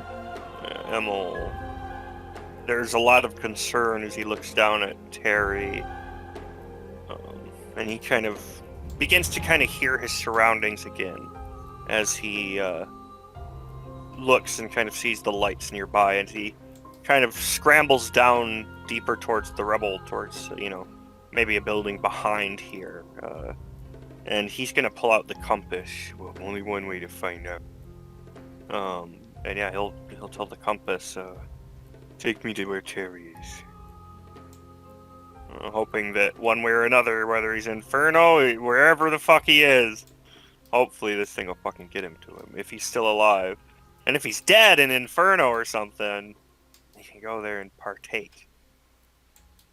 You see that it spins and it faces towards another door in the middle of the alleyway. And you're able to quickly hurry inside and close the door behind you. As Kane and Daniel, you're on your knees. The cops are coming towards you. Are you going to let them take you? Are you going to attempt to well, there's not really any convincing at this point. Kane would be he would probably let them take him, yeah. What about Daniel? Daniel's looking at his son, thinking about it, thinking what's the best choice. He could open fire. He could try to, wait till the cop gets close. Try to, pull a move on him, but he's worried that it'll get his son in more trouble. And he does kind of come to the conclusion that, she'll probably help him out, get him out of jail or something, pull some tricks. So he just looks to the ground and lets them take him. All right. Give me one moment. Rogue, you're sounding kind of distant there. Distance. Oh, There you go. damn it, my mic. Yep.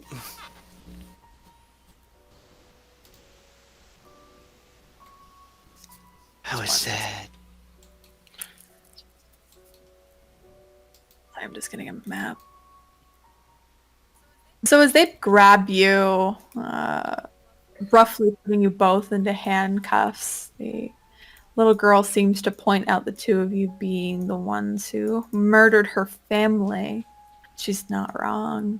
You recognize this is the girl that you caught a glimpse of, Daniel, that was in this stairway. And as they're grabbing you, Daniel, you hear the cops whisper to each other, I think this is the guy that murdered that girl and threw her off a bridge.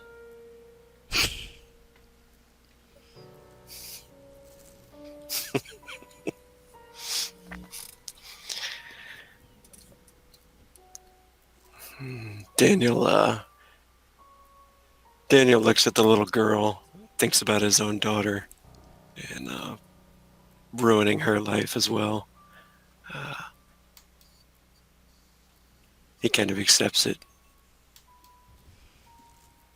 And you're both taken to jail. They load you up roughly, hitting both of your heads against the door to the police car. They're definitely overly rough with the both of you. Then again, you murdered a child's parents. And she was an eyewitness to it. And you came here with their car. I mean, we're not next. With We're them not eaten in it. I mean, we. Yeah, have fun explaining the cannibalism charges. Yeah. I mean, really. we're not next to the car. We ran away from the building that collapsed. Now. About a block away, half a block away. So the both of you are transported to the local prison, and each of you sitting behind bars in a holding cell. At one point, there's two cops there who've brought you both in, and they seem to be discussing with each other. They do interrogate the both of you. I would like you both to make me act under pressure rolls as they question you on the murder of uh, the Smiths, of Antoinette's parents, and also Daniel, murder of the woman who her shoes were left on a sidewalk. Her body was thrown into a shallow creek off a bridge. Yeah, Kane. this is oh, sorry, go ahead. Oh, Act under pressure. Does he get mhm. anything? Any modifiers to this? From interrogation? Probably not.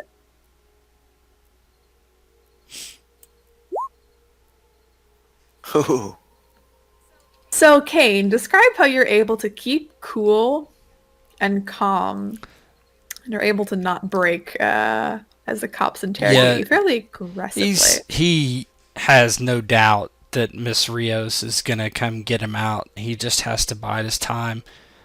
Yeah, no, I don't know what you're talking about. I'm sorry if somebody got killed, but all I know is I was almost smashed by a building, man. I bad timing, I guess, being there. Sorry. And he always kind of deflects. With his first call, he obviously calls Miss Rios and be like, "Yeah, get me out of here." And she, of course, gets you out happily. And she brings a lawyer to come and get you. There's one point where you're sitting in your cell.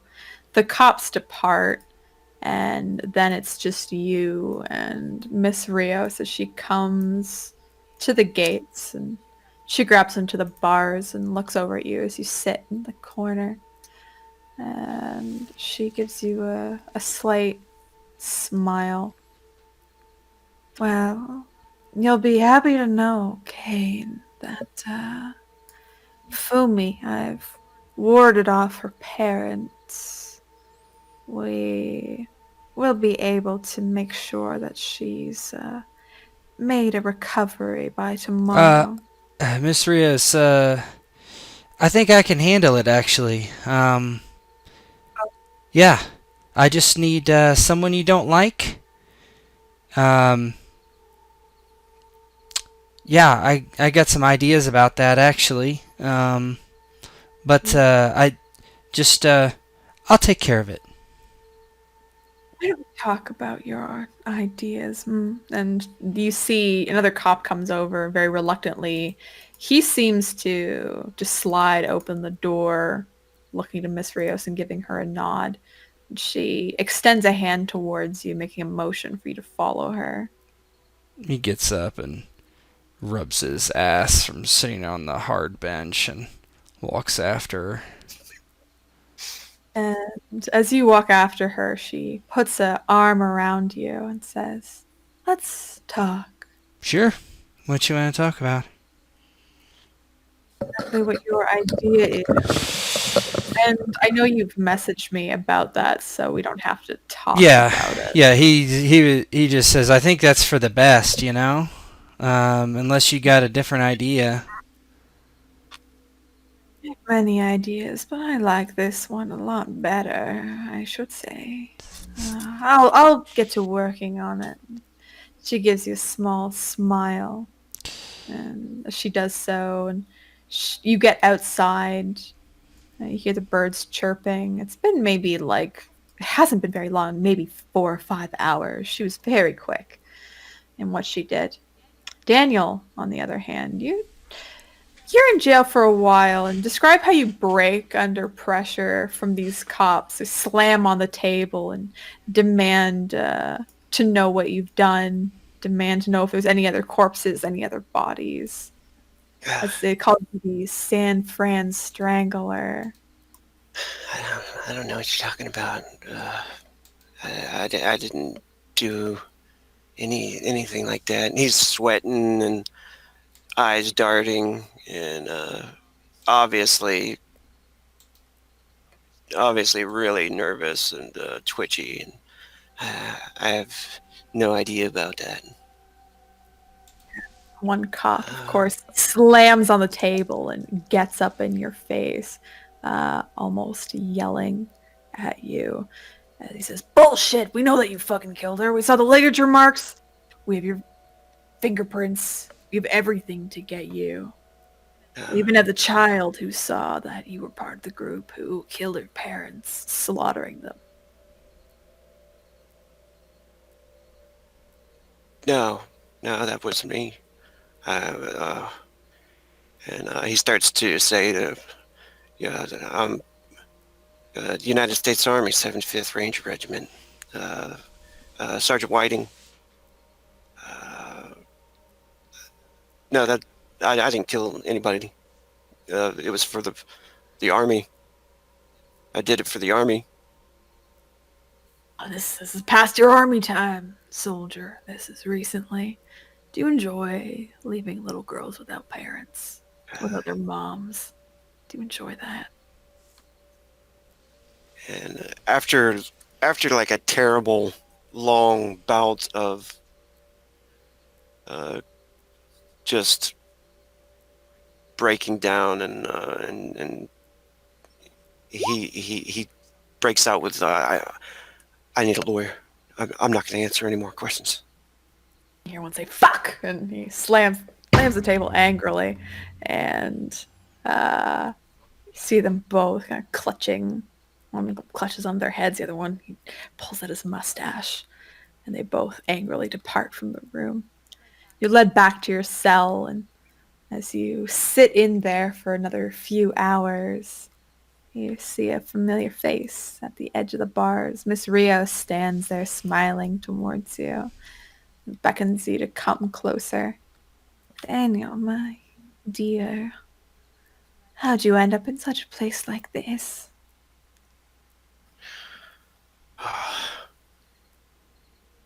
You can tell he's just been in here for so long and spent hours under interrogation, and the sweat still beaded on his forehead, almost a madness in his eyes. He comes over to the edge of the wall there, and too many mistakes. She just shakes her head. Not all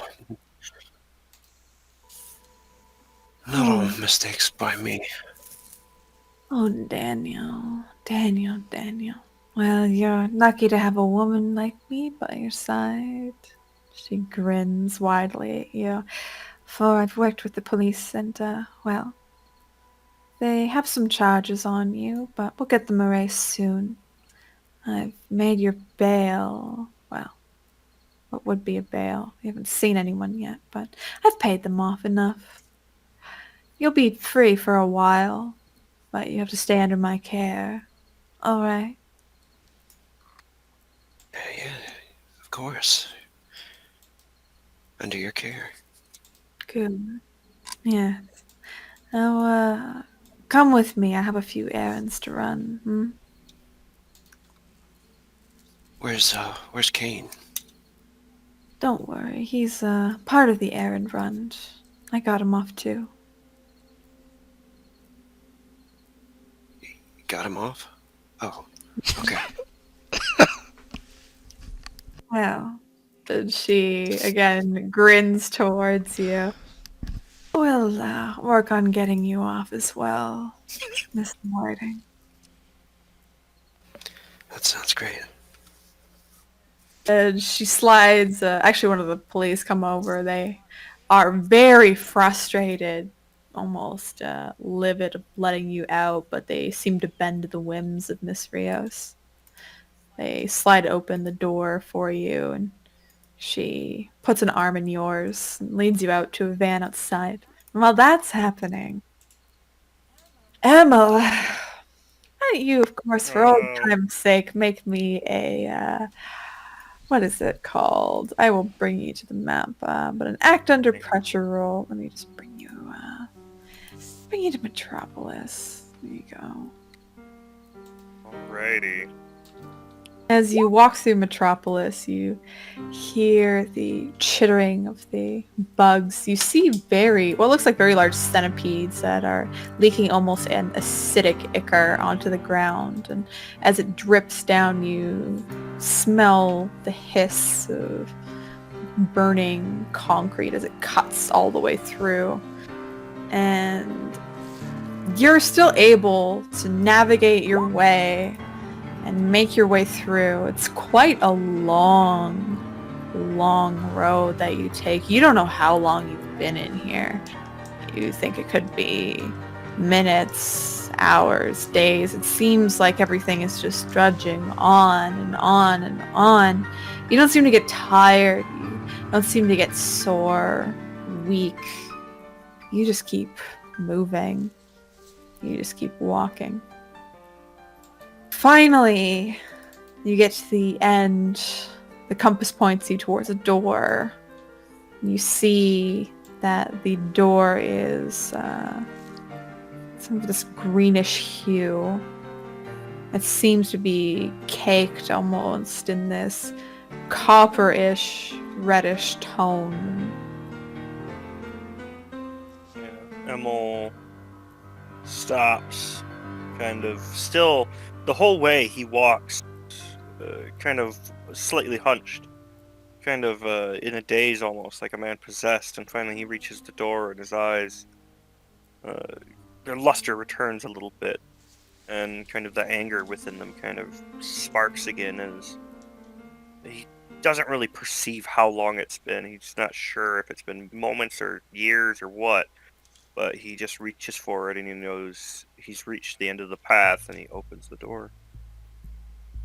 As you open the door, you're met with the stench of rotted flesh. You're met with a large cavern with various rocks poking up from the ground from the side walls. At the top of a very large staircase carved out of stone. And you look down and you see fires below and braziers sparked up. In the center seems to be what looks like a defiled corpse. All that's left is just bones.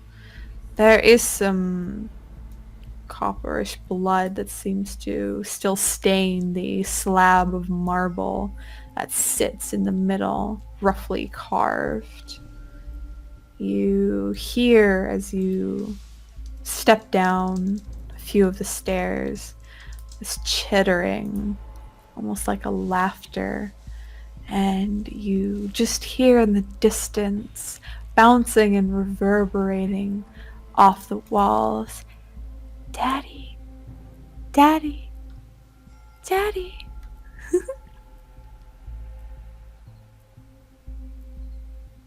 And Emil has his where is it?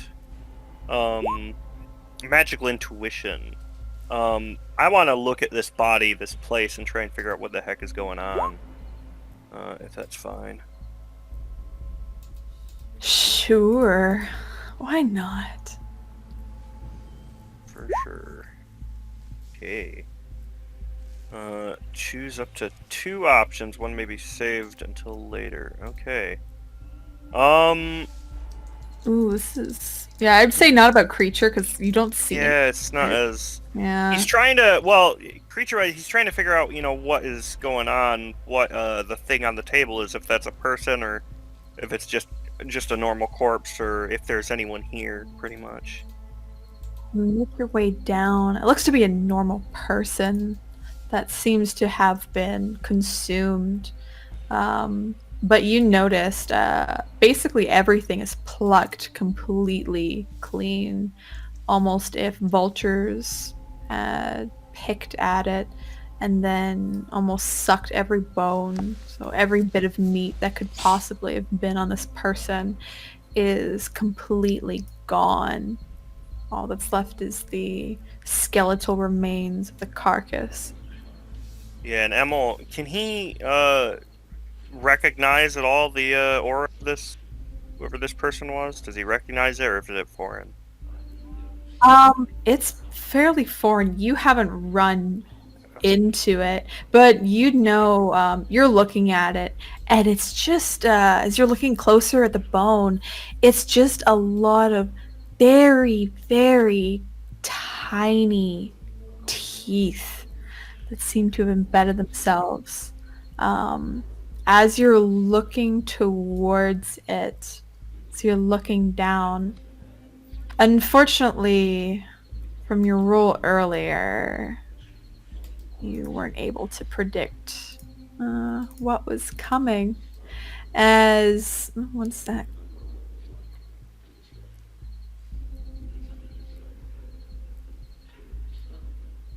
As you see in front of you, peeking over this marble slab as you're standing there, it looks like eyes. There's one set at first, and then another. You hear the giggling coming from them. You look to your sides, look up the walls, and you see crawling down on their hands and their knees and their feet.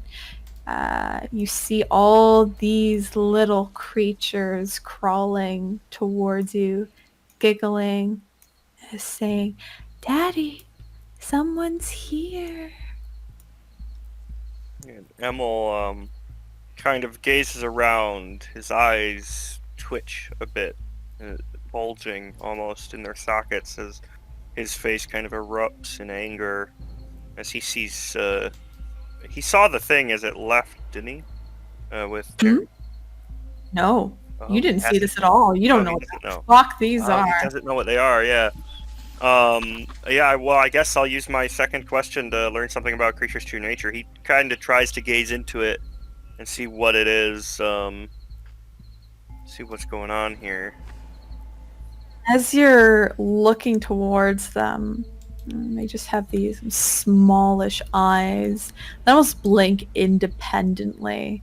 They're almost shrouded in darkness as they look to you, crawling ever so slowly, giggling and calling for daddy as they make their way towards you.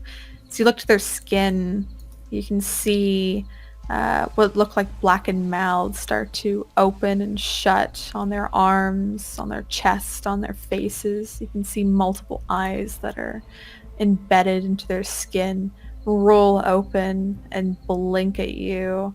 Seems like all the eyes are on you. Ooh, okay,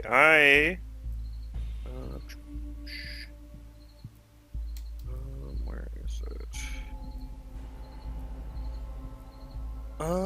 Let me see. I thought I had one that makes me able to resist. Oh no, that's a different thing. Yeah, Emil looks around. These things are clearly dangerous. I mean, he's already kind of in this lost state. As he gazes out, these things are clearly not normal. They're not from his place. That means it's okay to kill them. As he just calls upon that inner power and sighs, reaching out with it to destroy everything near him again. All right. Why don't you make me an inner power check? Righty. Oh man. So it only attacks the first two in front of you as the rest are crawling along the walls. And as you sweep your tentacled arm across, you destroy two of them. You see them fly off, and it's almost there seems to be stairs continuing down this place, and they just fly off and scream this wretched scream into oblivion. Yeah, Emil, his face is kind of stoic as he gazes around, a bit of a snarl as he looks to the others. Where's Terry? And they just seem to keep giggling and still crawling. But as you're standing there asking, "Where's Terry?" You see coming up from the staircase below, you see Vivian. She makes her way up the stairs and she sees you, and you see there's just this nervous look on her face as she's holding her arm, some of her shirt's torn. She looks over to you and she looks to be trembling. "Emil, did you finally come for me?" Interesting. I think this is a magical intuition moment if ever there was one. This is a As- person roll. Yeah, he's presumably in Inferno or something similar. He doesn't like it. Of all the places to trust his eyes, this isn't the place. Oh yeah. Read a person check Uh, more than read a person. anything. Yeah, I think. Oh, okay. I wanted to try and learn something. I would say a you creature kind of nature, learned used it for the scene, at least for now. Like maybe in a bit, but I'd say read a person first. Okay. He's talking to you. Yeah, I mean, yeah, he wants to discern whether this is the real Vivian or not. But yeah, what was it? It was Read a person. Oh, just read a person. Okay. Yeah, I guess not. Yeah. There is something off about her. You can tell, and I'll let you keep that roll from earlier. For it. It's probably thrown you off for about a moment to see Vivian. Oh yeah, I in mean the he'd be first place. confused as hell, but I mean, yeah, he's is pretty much the last person he would expect to see here. And him not being entirely sure where he is even. And as you realize as you're looking to her, you're thrown off for about a moment, but you are able to look at her harder.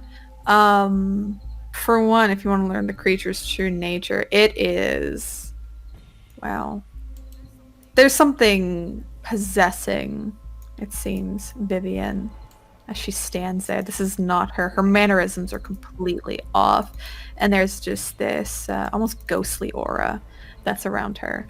Yeah, Emil's kind of taken aback. There's a pretty long pause as he kind of has to really focus on her for a moment, where he kind of moves to reach out, but as he looks at her and continues to just look, he's like, "This isn't." And he kind of looks around again at the children things and this place.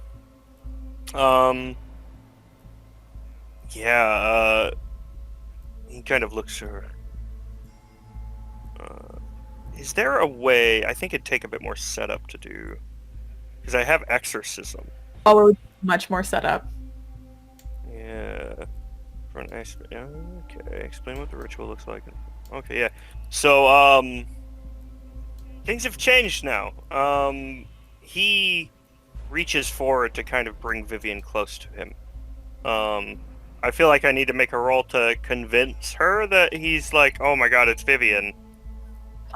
As you're reaching out to Vivian and she is making steps towards you, you feel a hand on your arm, your left arm, and you look over a bit too late to see Terry there beside you, one of his babies clinging to his shoulder, and this one looks a bit more baby-like. It's almost slung over his shoulder, and he grabs onto your arm, and I want you to make me an endure injury as he attempts to snap it. Yeah, Emil kind of turns with a heavy twist. Oh man. It's my harm. Oh, sorry. You're gonna take actually. Oh yeah. My bad. I guess it would be 4 at this point, right? Because I lost control twice. I don't think anything else. Oh well, I think I must have taken. No, yeah, it's just those two, presumably. So because of the harm, I forgot to say. I kept forgetting to do that. No wonder you guys are rolling so well. Yeah. You have Although he wouldn't have minus harm because no, still he has. would, because it's minus harm based on what the harm is. Like if I'm inflicting you with damage, you roll minus the damage that's going to be inflicted.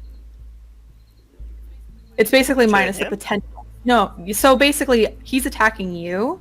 So when you're getting harm, it's fortitude minus harm Oh. to inflict Because he's going to deal pain. 4 to me, so the amount of harm that he's about to deal, I get as a minus for my roll.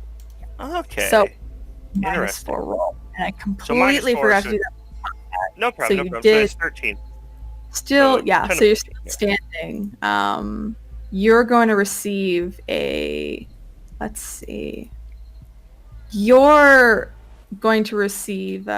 You're actually snapped out of that rage as the pain is almost overwhelming. As he does snap your left arm. It's not fully broken, but you can still use it. It's basically, he almost pulls it out of its socket.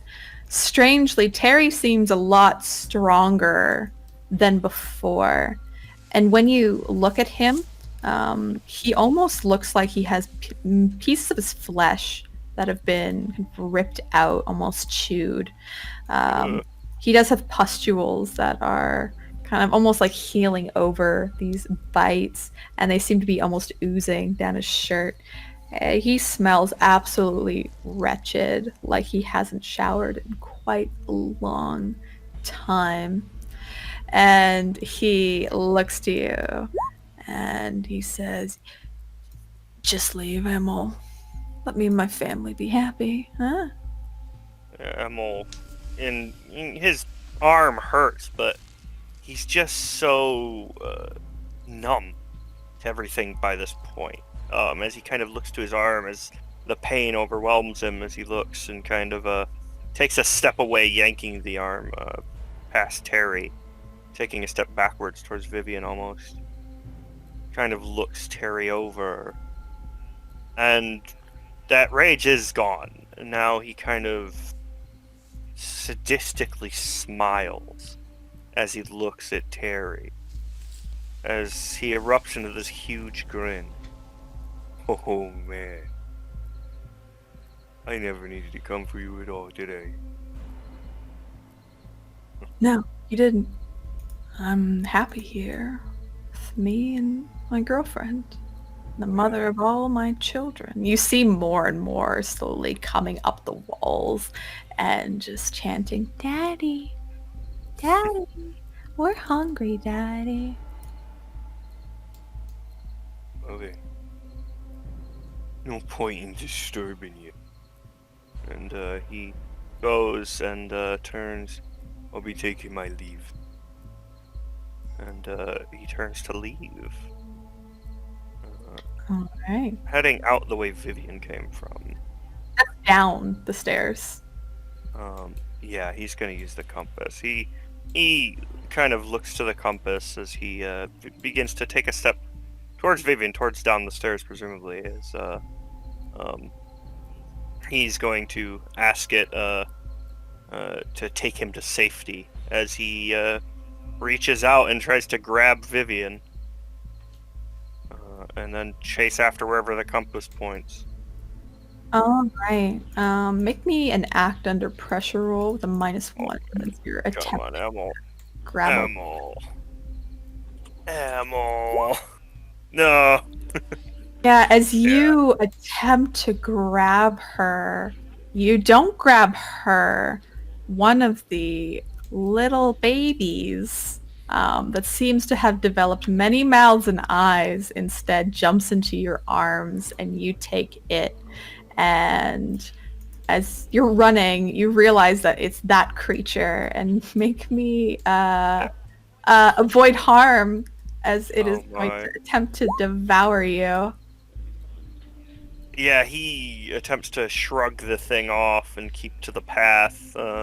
As you're trying to keep to the path, you trip and stumble. You get to the door, you open it, and you slam it shut behind you. And you turn around and you realize your compass is gone. Yeah, Emil looks down Damn it! Damn it! Damn it! Damn it! And slams his fist against the door over and over again. And sighs. He looks out towards Metropolis. Towards the chaos and withering of this place. And as you're staring into the chaos, you can hear the skittering of these small bugs that populate this place. You hear what sounds like people howling in pain and agony as they travel Metropolis. With that, we'll pan to another scene with, let's see, to a hospital scene.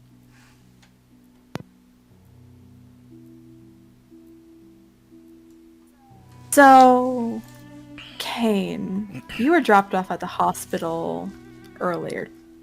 Once Miss Rios picked you up, the two of you had a conversation.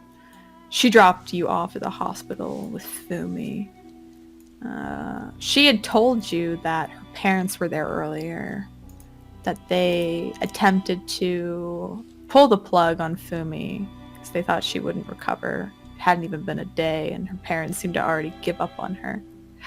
But Miss Rios was able to convince them to depart and leave.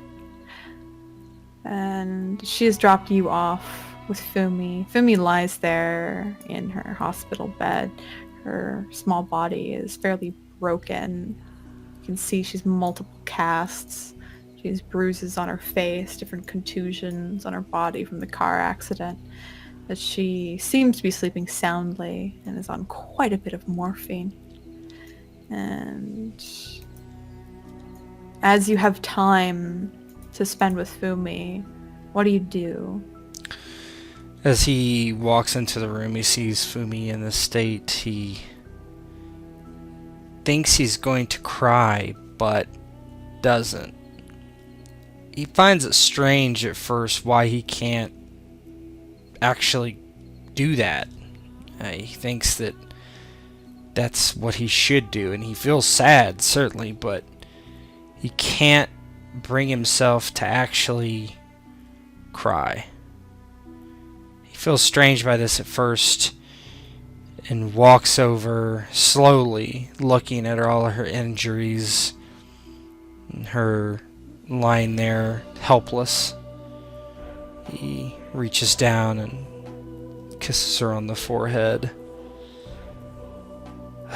sighs to himself, and I'm sorry, this is all my fault.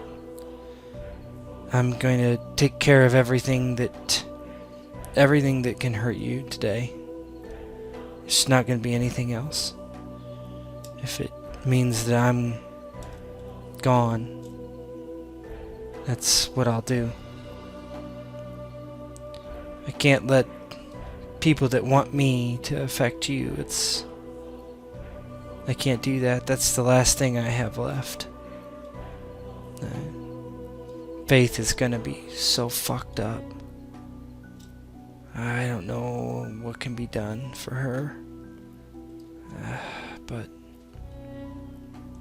I'll make sure you're okay. And he just takes her hand and sits by her bed and kind of rests his forehead on the edge of the bed, the guardrail, and just waits. After a few hours, Miss Rios comes to the hospital. Daniel, she brings you along and says, "We're meeting your son here. There's a little bit of business that we have to take care of before we head back to my place." Oh, yeah? What kind of business is that? And she winks at you, Daniel. "Well, I thought we could continue from where we left off." Oh. Alright. And he kind of offers her a smile. trying to be smooth, but his anxiety is just so wrecked and jacked lately that it just looks like a nervous grin. You grin towards Miss Rios, and she leads you into the same room as Kane and Fumi. You can hear the idle beeps of Fumi's life support, just all her monitors and such. And Miss Rios looks to Daniel, looks to Kane. I'm going to just grab something from one of the machines. I'll be right back. And He says, bring Fumi an orange crush. She likes that. okay. She smiles and she heads out of the room and away.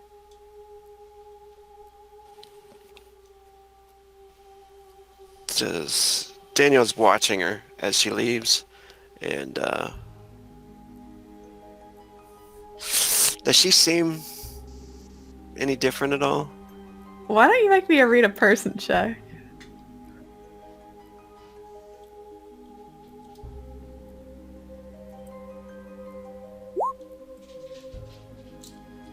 Oh. Everything seems completely fine. Kane, you can tell Daniel might be a little bit suspicious. What's going on, man?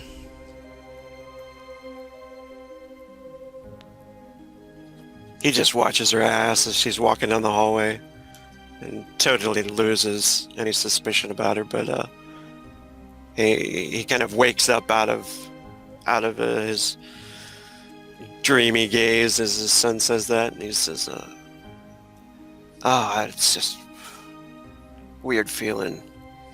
There's so much crazy shit going on, man.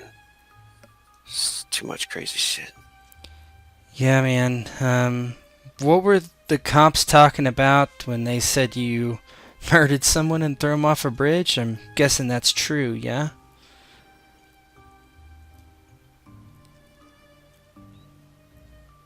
And he appears like he's thinking for a moment as he scratches his head, and he's like, no, that's not.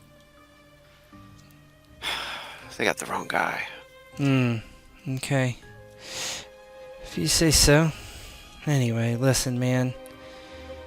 We've been at this a long time, you know, all these years, fumbling through the pills, and I mean, dude, you've done some pretty terrible things. Yeah. I mean, Yeah. you know, it's a problem, right? I mean, these things, they manifest themselves through you, dude.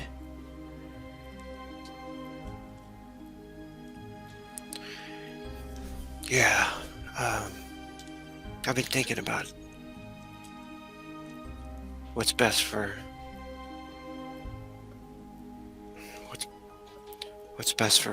your sister, you know. And I might not be best for you, but I don't see any other choice. I'll know? take her, man. Don't worry. I know it's not perfect, but I'm gonna be a shit person to bring up somebody, but I don't know. I'll see if I can hire some nannies or something. She can just be, you know, pissed that she's a trust fund kid. I think I got a lot of money now. I don't know. I haven't even looked.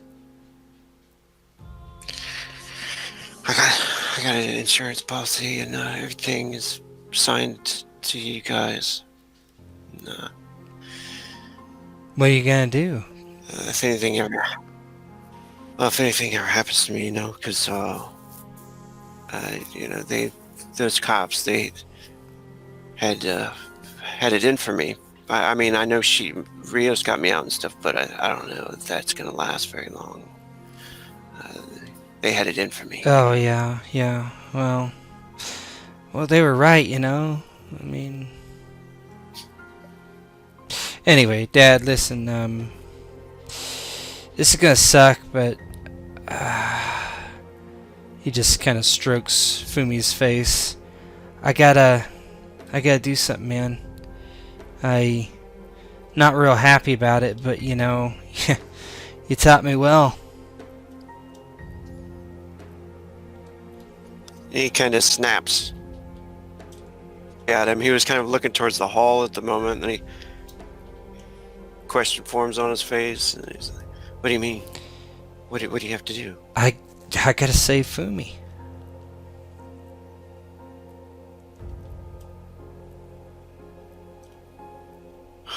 How do you save her?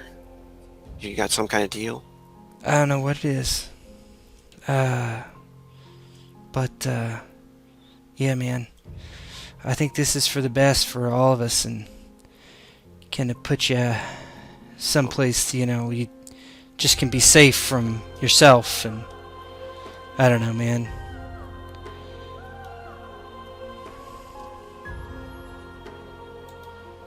What that deal you got? What if I could take care of that for you? You mean like fuck someone? Yeah, but you gotta kill somebody? No, man. Anyway, I'll see you around, Dad.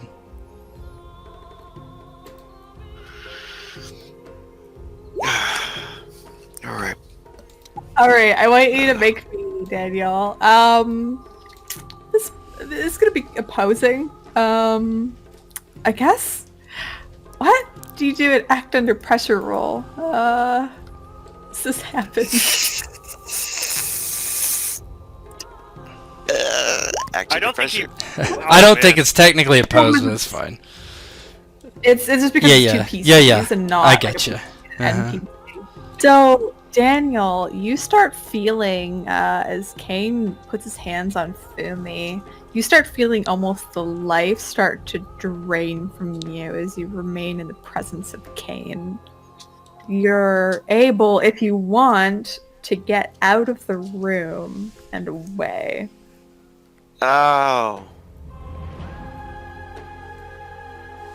He starts to realize then that what his son is doing, because he remembers, you know, him saving him, basically, and hurting Terry. So he starts to back away as he starts to feel like the pain and everything crushing and twisting and making its way through his body, and then he stops and holds his hand out towards his son.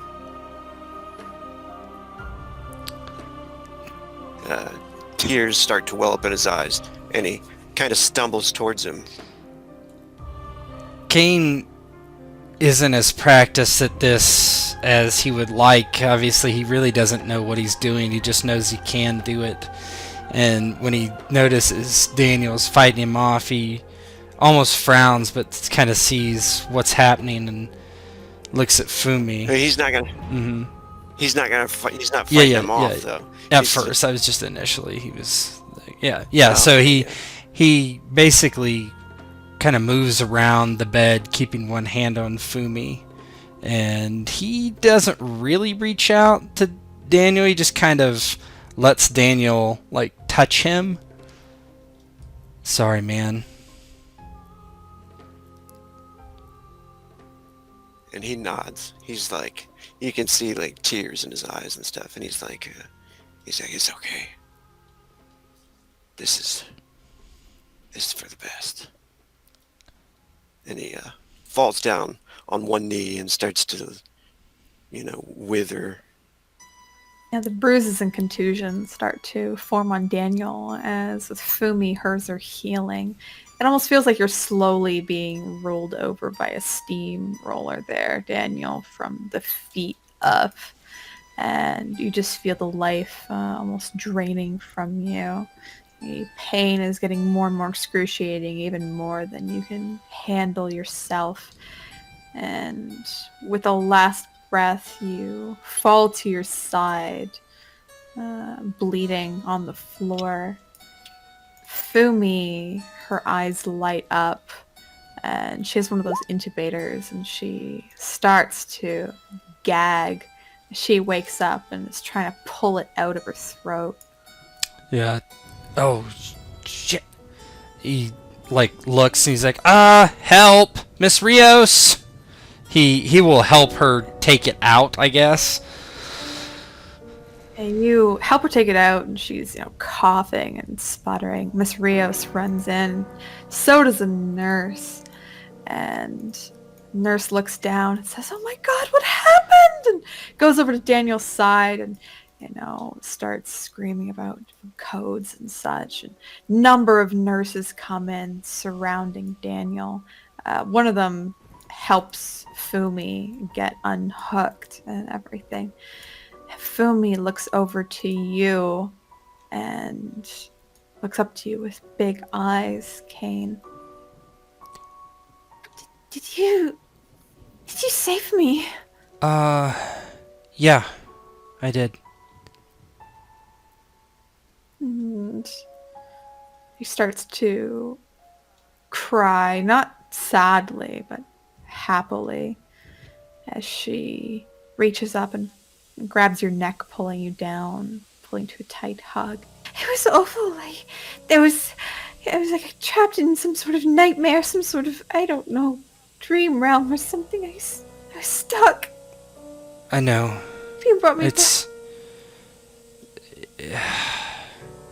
I don't know what the fuck this place is, or I can't guarantee I can protect you or protect myself, or... He just kind of looks over at Daniel or anything, but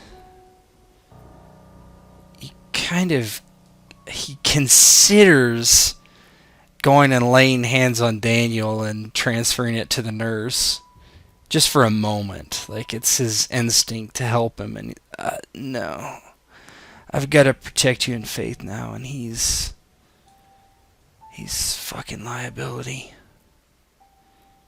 I mean, I wouldn't... Fumi, listen, I would understand if you left. I'm not gonna leave you before, Kane. I'm not gonna leave you now. Especially now. Well, I mean, I don't have a ring or anything, but want to get hitched? She pulls back from her hug, and you can see there's snot running down her nose. She nods, wiping the tears away on the back of her hand. Yeah, I do. Sweet. Cool. Yeah, well, let's get out of here. Yeah. And as you are in an embrace, and are about to get up, the two of you chatting, from beside you, Daniel, you're completely racked with pain. You're near just completely passing out. You can't move. You can't say anything. And you just hear the voice of Miss Rios in your ear as she leans down and says, "Don't worry, Mr. Whiting. I've got plans for you. Don't worry.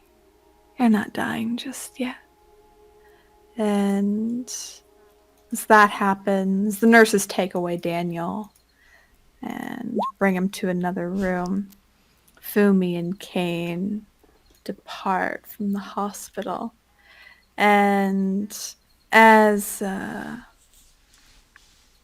everyone departs, Daniel being stuck in the hospital and experiencing many, many dreams and being trapped in almost what seems like a dream realm.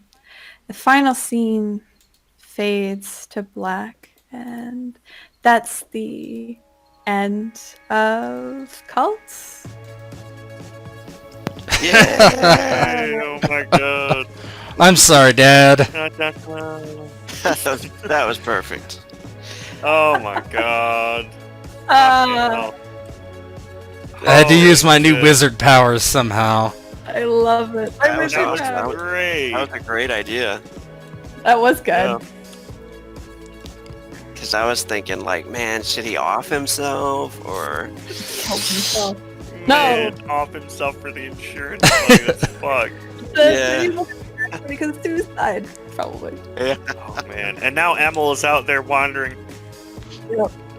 Yeah, I can see Kane bringing I Faith was- home, and like he gets just basically he's like an absentee older brother and has like nannies like raise her for him, you know, like one of those kids. God, it's gonna be like 2 years from now, and suddenly, like, you're not gonna be around too often. She'll be like rebellious, and then Emil's gonna show up and start teaching her fucking death magic. There's one scene that I wanted to do right at the end. I'm gonna Do do it. it right now. Just I Oh, don't no. care if you're Yeah, no, I'm still fine. going. Go. Wow. Yeah. Oh, sweet. Okay. Oh, yeah. Well, oh god, we gotta play. Let's just play the intro music because that'll just fit, and this'll just. I feel like this will just end it just perfectly.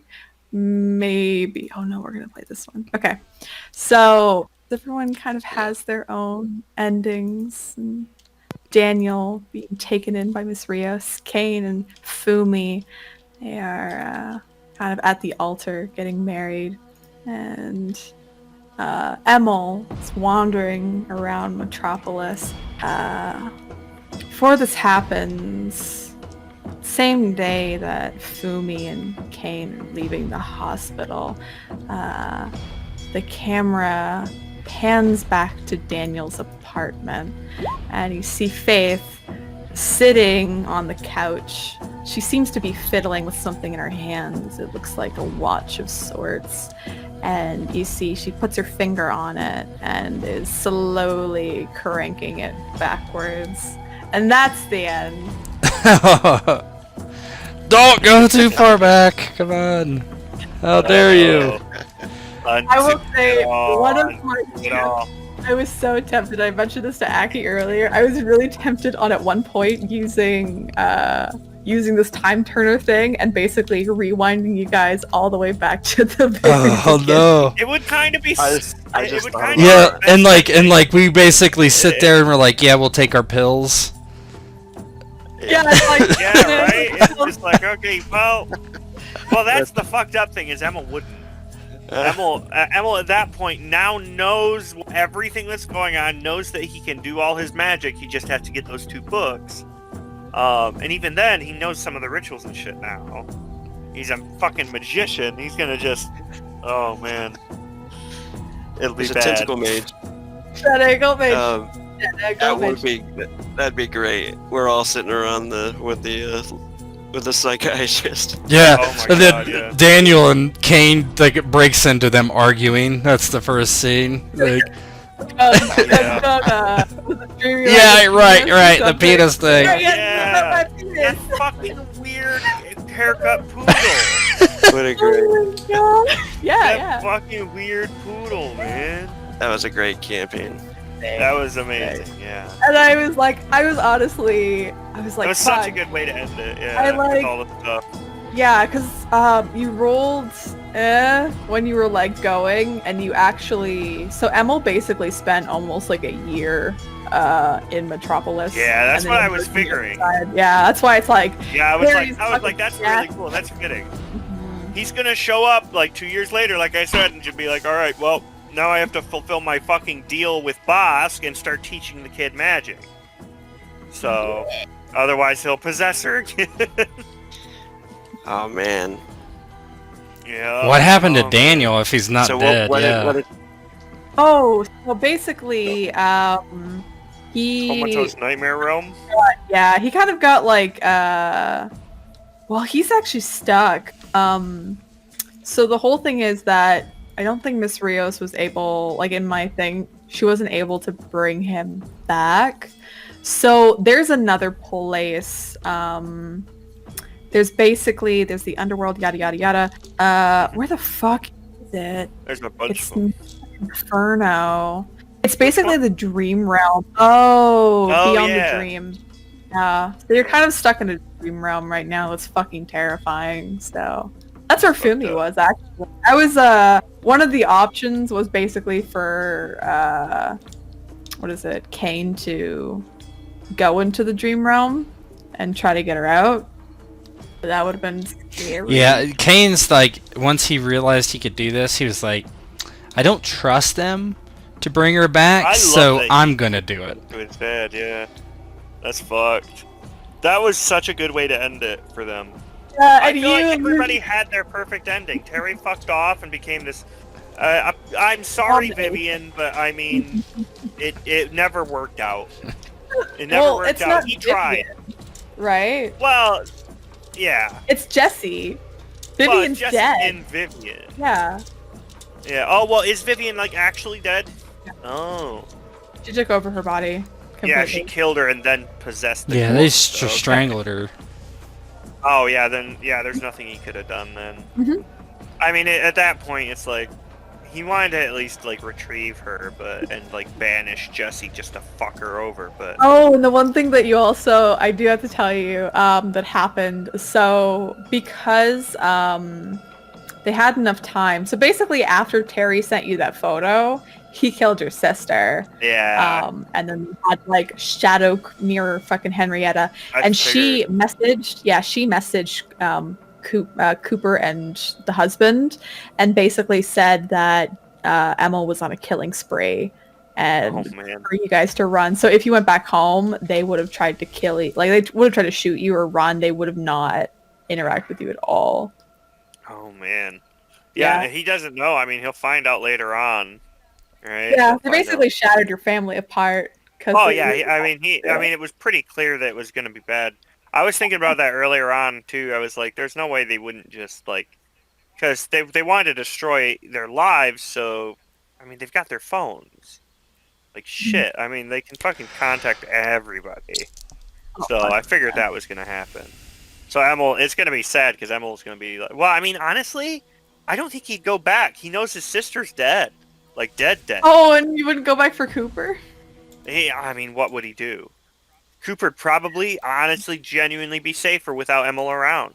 Yeah. With the level of power he has and the requirements of some of the sacrifices he's going to make, Emil is not someone who should be around Cooper. A Emil child. still knows that. Child. The thing is, Emil still wants to protect people and be a good guy, but he's just so far gone now. He's willing to make the air quotes necessary sacrifice of so many innocent children, to save others. Break a few eggs, right? Yeah. Uh, Well, yeah. So he knows he's not suitable to be around Cooper, but he has to deal with the thing for Faith. So I mean, and hopefully maybe he can actually help her somehow. Help her, she's fucking living the high life. Get the fuck out of here. True. Well, I mean, aside from the whole, demon inside her and shit, the thing is, she's basically going to turn into Batman because Emil's going to teach her how to do.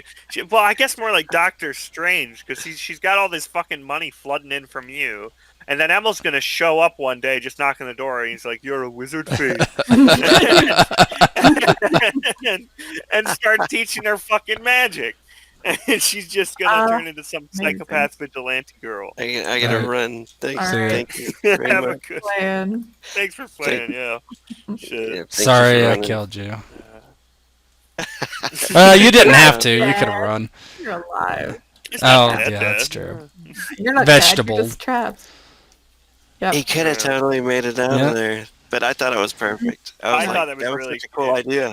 So Mhm. good. Such a cool idea for you to pull that out. Did you just think of that at the end, No. or was No, that no, like? it has to be like before game. Oh, okay, cool. Oh man, that's so good.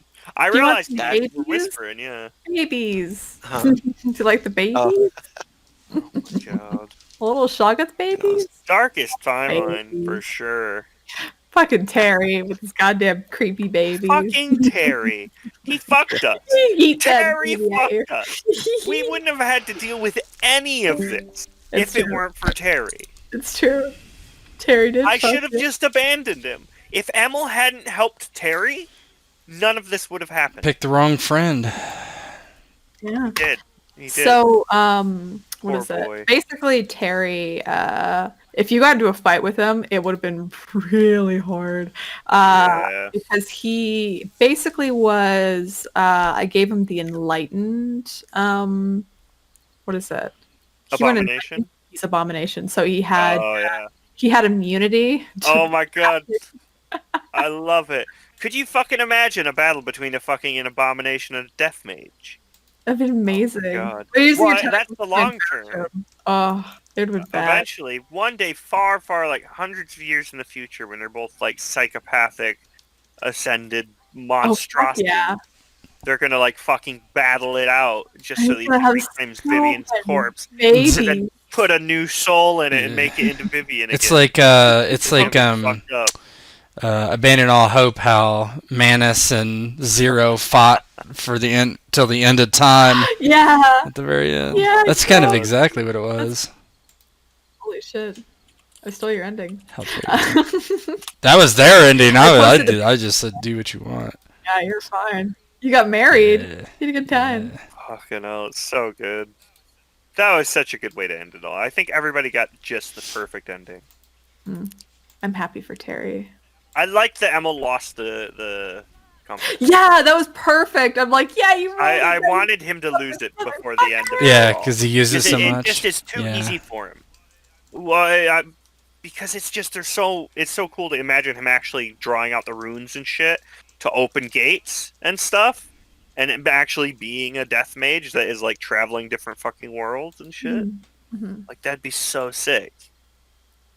So yeah, and it gives him a reason to learn how to do that now, so they can find the thing again one day. Because he has to find it because he's got to bring it back to the curator No, at one point. actually, well, you don't have it, but you know who does have it. Terry. Oh well, he knows where it is. Yeah, he has to go back there one day. Yeah. Gotta You're find right. it. Time is- works differently. Yeah, Time you works differently once you're ascended anyway, relatively speaking, especially for the curator. So I mean, Are we all So just ascended to, now, or bring it how's back. that work? Emil will essentially be from this point on. I would 'cause say definitely Emil. And I think Terry's already ascended. I don't think that in the long run, I don't think Kane will, just because he's too attached to his earthly like people. I don't think he'll ever technically ascend. I think that's the thing is, yeah, Emil losing his family essentially is kind of the last thing to where he can detach from reality so much so that he can now like actually just be like, you know, I'm a death mage now. I fucking kill innocent people and, you know, sacrifice virgin blood and all this shit. And I'm crazy powerful magic and I use it for good, even though I'm an evil, horrible person. Good, quote unquote. Air quotes good, yeah. You know, you gotta sacrifice a few babies to Satan before you can, you know, resurrect a dead little girl. Gotta kill 5 Exactly. girls to save 1 girl. That kind of thing. Yeah. It's just a matter of, you know, who you think is worth saving. You Break- know? Tails to Emil you know. is just gonna show up like Elon Musk gets like shot or something. Emil shows up and fucking heals him. It's like just in case, you know. I want to see what's out there one day. Elon Musk. Emil's the kind of fucking weird guy that would follow Elon Musk, like religiously. I know you're a Like, wizard. man, I can't wait to see what happens. You know you're secretly a technomancer or something. Clearly. Amazing. All right. Oh my I'm god. glad you guys had fun. I was like going back and forth I on had how so to much fun. but- It Yeah, was I'm so really happy good. you lost your fucking compass at the end. I'm like, haha, get fucked! I know it was good. I was I like, wanted yeah! him to lose. I did want him to lose because it was a little bit cheesy. It was useful though, I will say. It was fitting good. for what it was when it and was then you used, lost I it think. because you relied on it too heavily, and then you got that. Well, yeah, that's always the thing. He like became addicted to the power it gave him, like the ability to just travel anywhere. And like he really tried to game it. He tried to be like, well, I don't know how magic works. I'm gonna try and get this thing to take me to like a specific point in time and shit like that, right? He's that fucking weird son of a bitch that would do that. So Yeah. it's just so good. I Poor agree. boy, though. I mean, he basically lost everything. Haha. I'm that kind of GM. He's gonna show up one day though in the future and come back and reclaim his shop or something. Yep. Right. Oh yeah, his shop is fucking in the hands of Barry. Barry. Barry! Yeah, it would go to Barry next. Barry! It would have gone to his sister, but now it goes to Barry. Hey, not even to Cooper. Ugh, poor Cooper. Well, it would. He got There'd sort be of money sick. set aside for Cooper. Cooper doesn't need to be, have a business pushed onto him at fucking not 12 or Yeah. whatever. He's gonna start dating that girl that you killed the parents of. Oh Christ, yeah. Antoinette. Yeah. Yeah, I they thought you both guys went were through gonna some shit. I thought you Yeah. were gonna go upstairs and Yeah, like kill her. I was like, I maybe thought it's Daniel was not going big to too. I was like, oh, it's a little Emil girl. would have killed him. Here's the thing. Right then, there, if Daniel had tried to kill her, Emil would have fucking offed him. Right then and there, he would have been like, "All right, I'm gonna fucking just boom." And it would have fucked everything. I thought he was gonna for sure. I thought he was going up there. I was like, "Oh, please don't." So I have. Oh god. Yeah, I'm going to bed in 40 minutes. Do you want to play Fall Guys? Sure. Yay! You're going to bed in 40 minutes. You have like a set bedtime. I have a schedule now. I have timer. a schedule for everything. Oh my. Because I've scheduled my life because I am a lazy piece of shit, and if I don't have structure, then I don't do anything. I feel the same exact way. I need to schedule things out. If I did start streaming, that would make me do it, which would be good. Oh man. All right. Well, thanks for the game, Matt. Thanks for the campaign. I enjoyed it immensely. I'm glad. And you Wait, got the girl. Yeah. And And I I'm got so to glad kill you it. got- Yeah, you I need won. to kill another. I got to kill another PC. That's PvP. You did. PvP tet. Kind of. PvPC. God. Yeah. Kind of. Oh man. Get in this game. I'm All right. loading. I'll see you guys. Bye. Bye.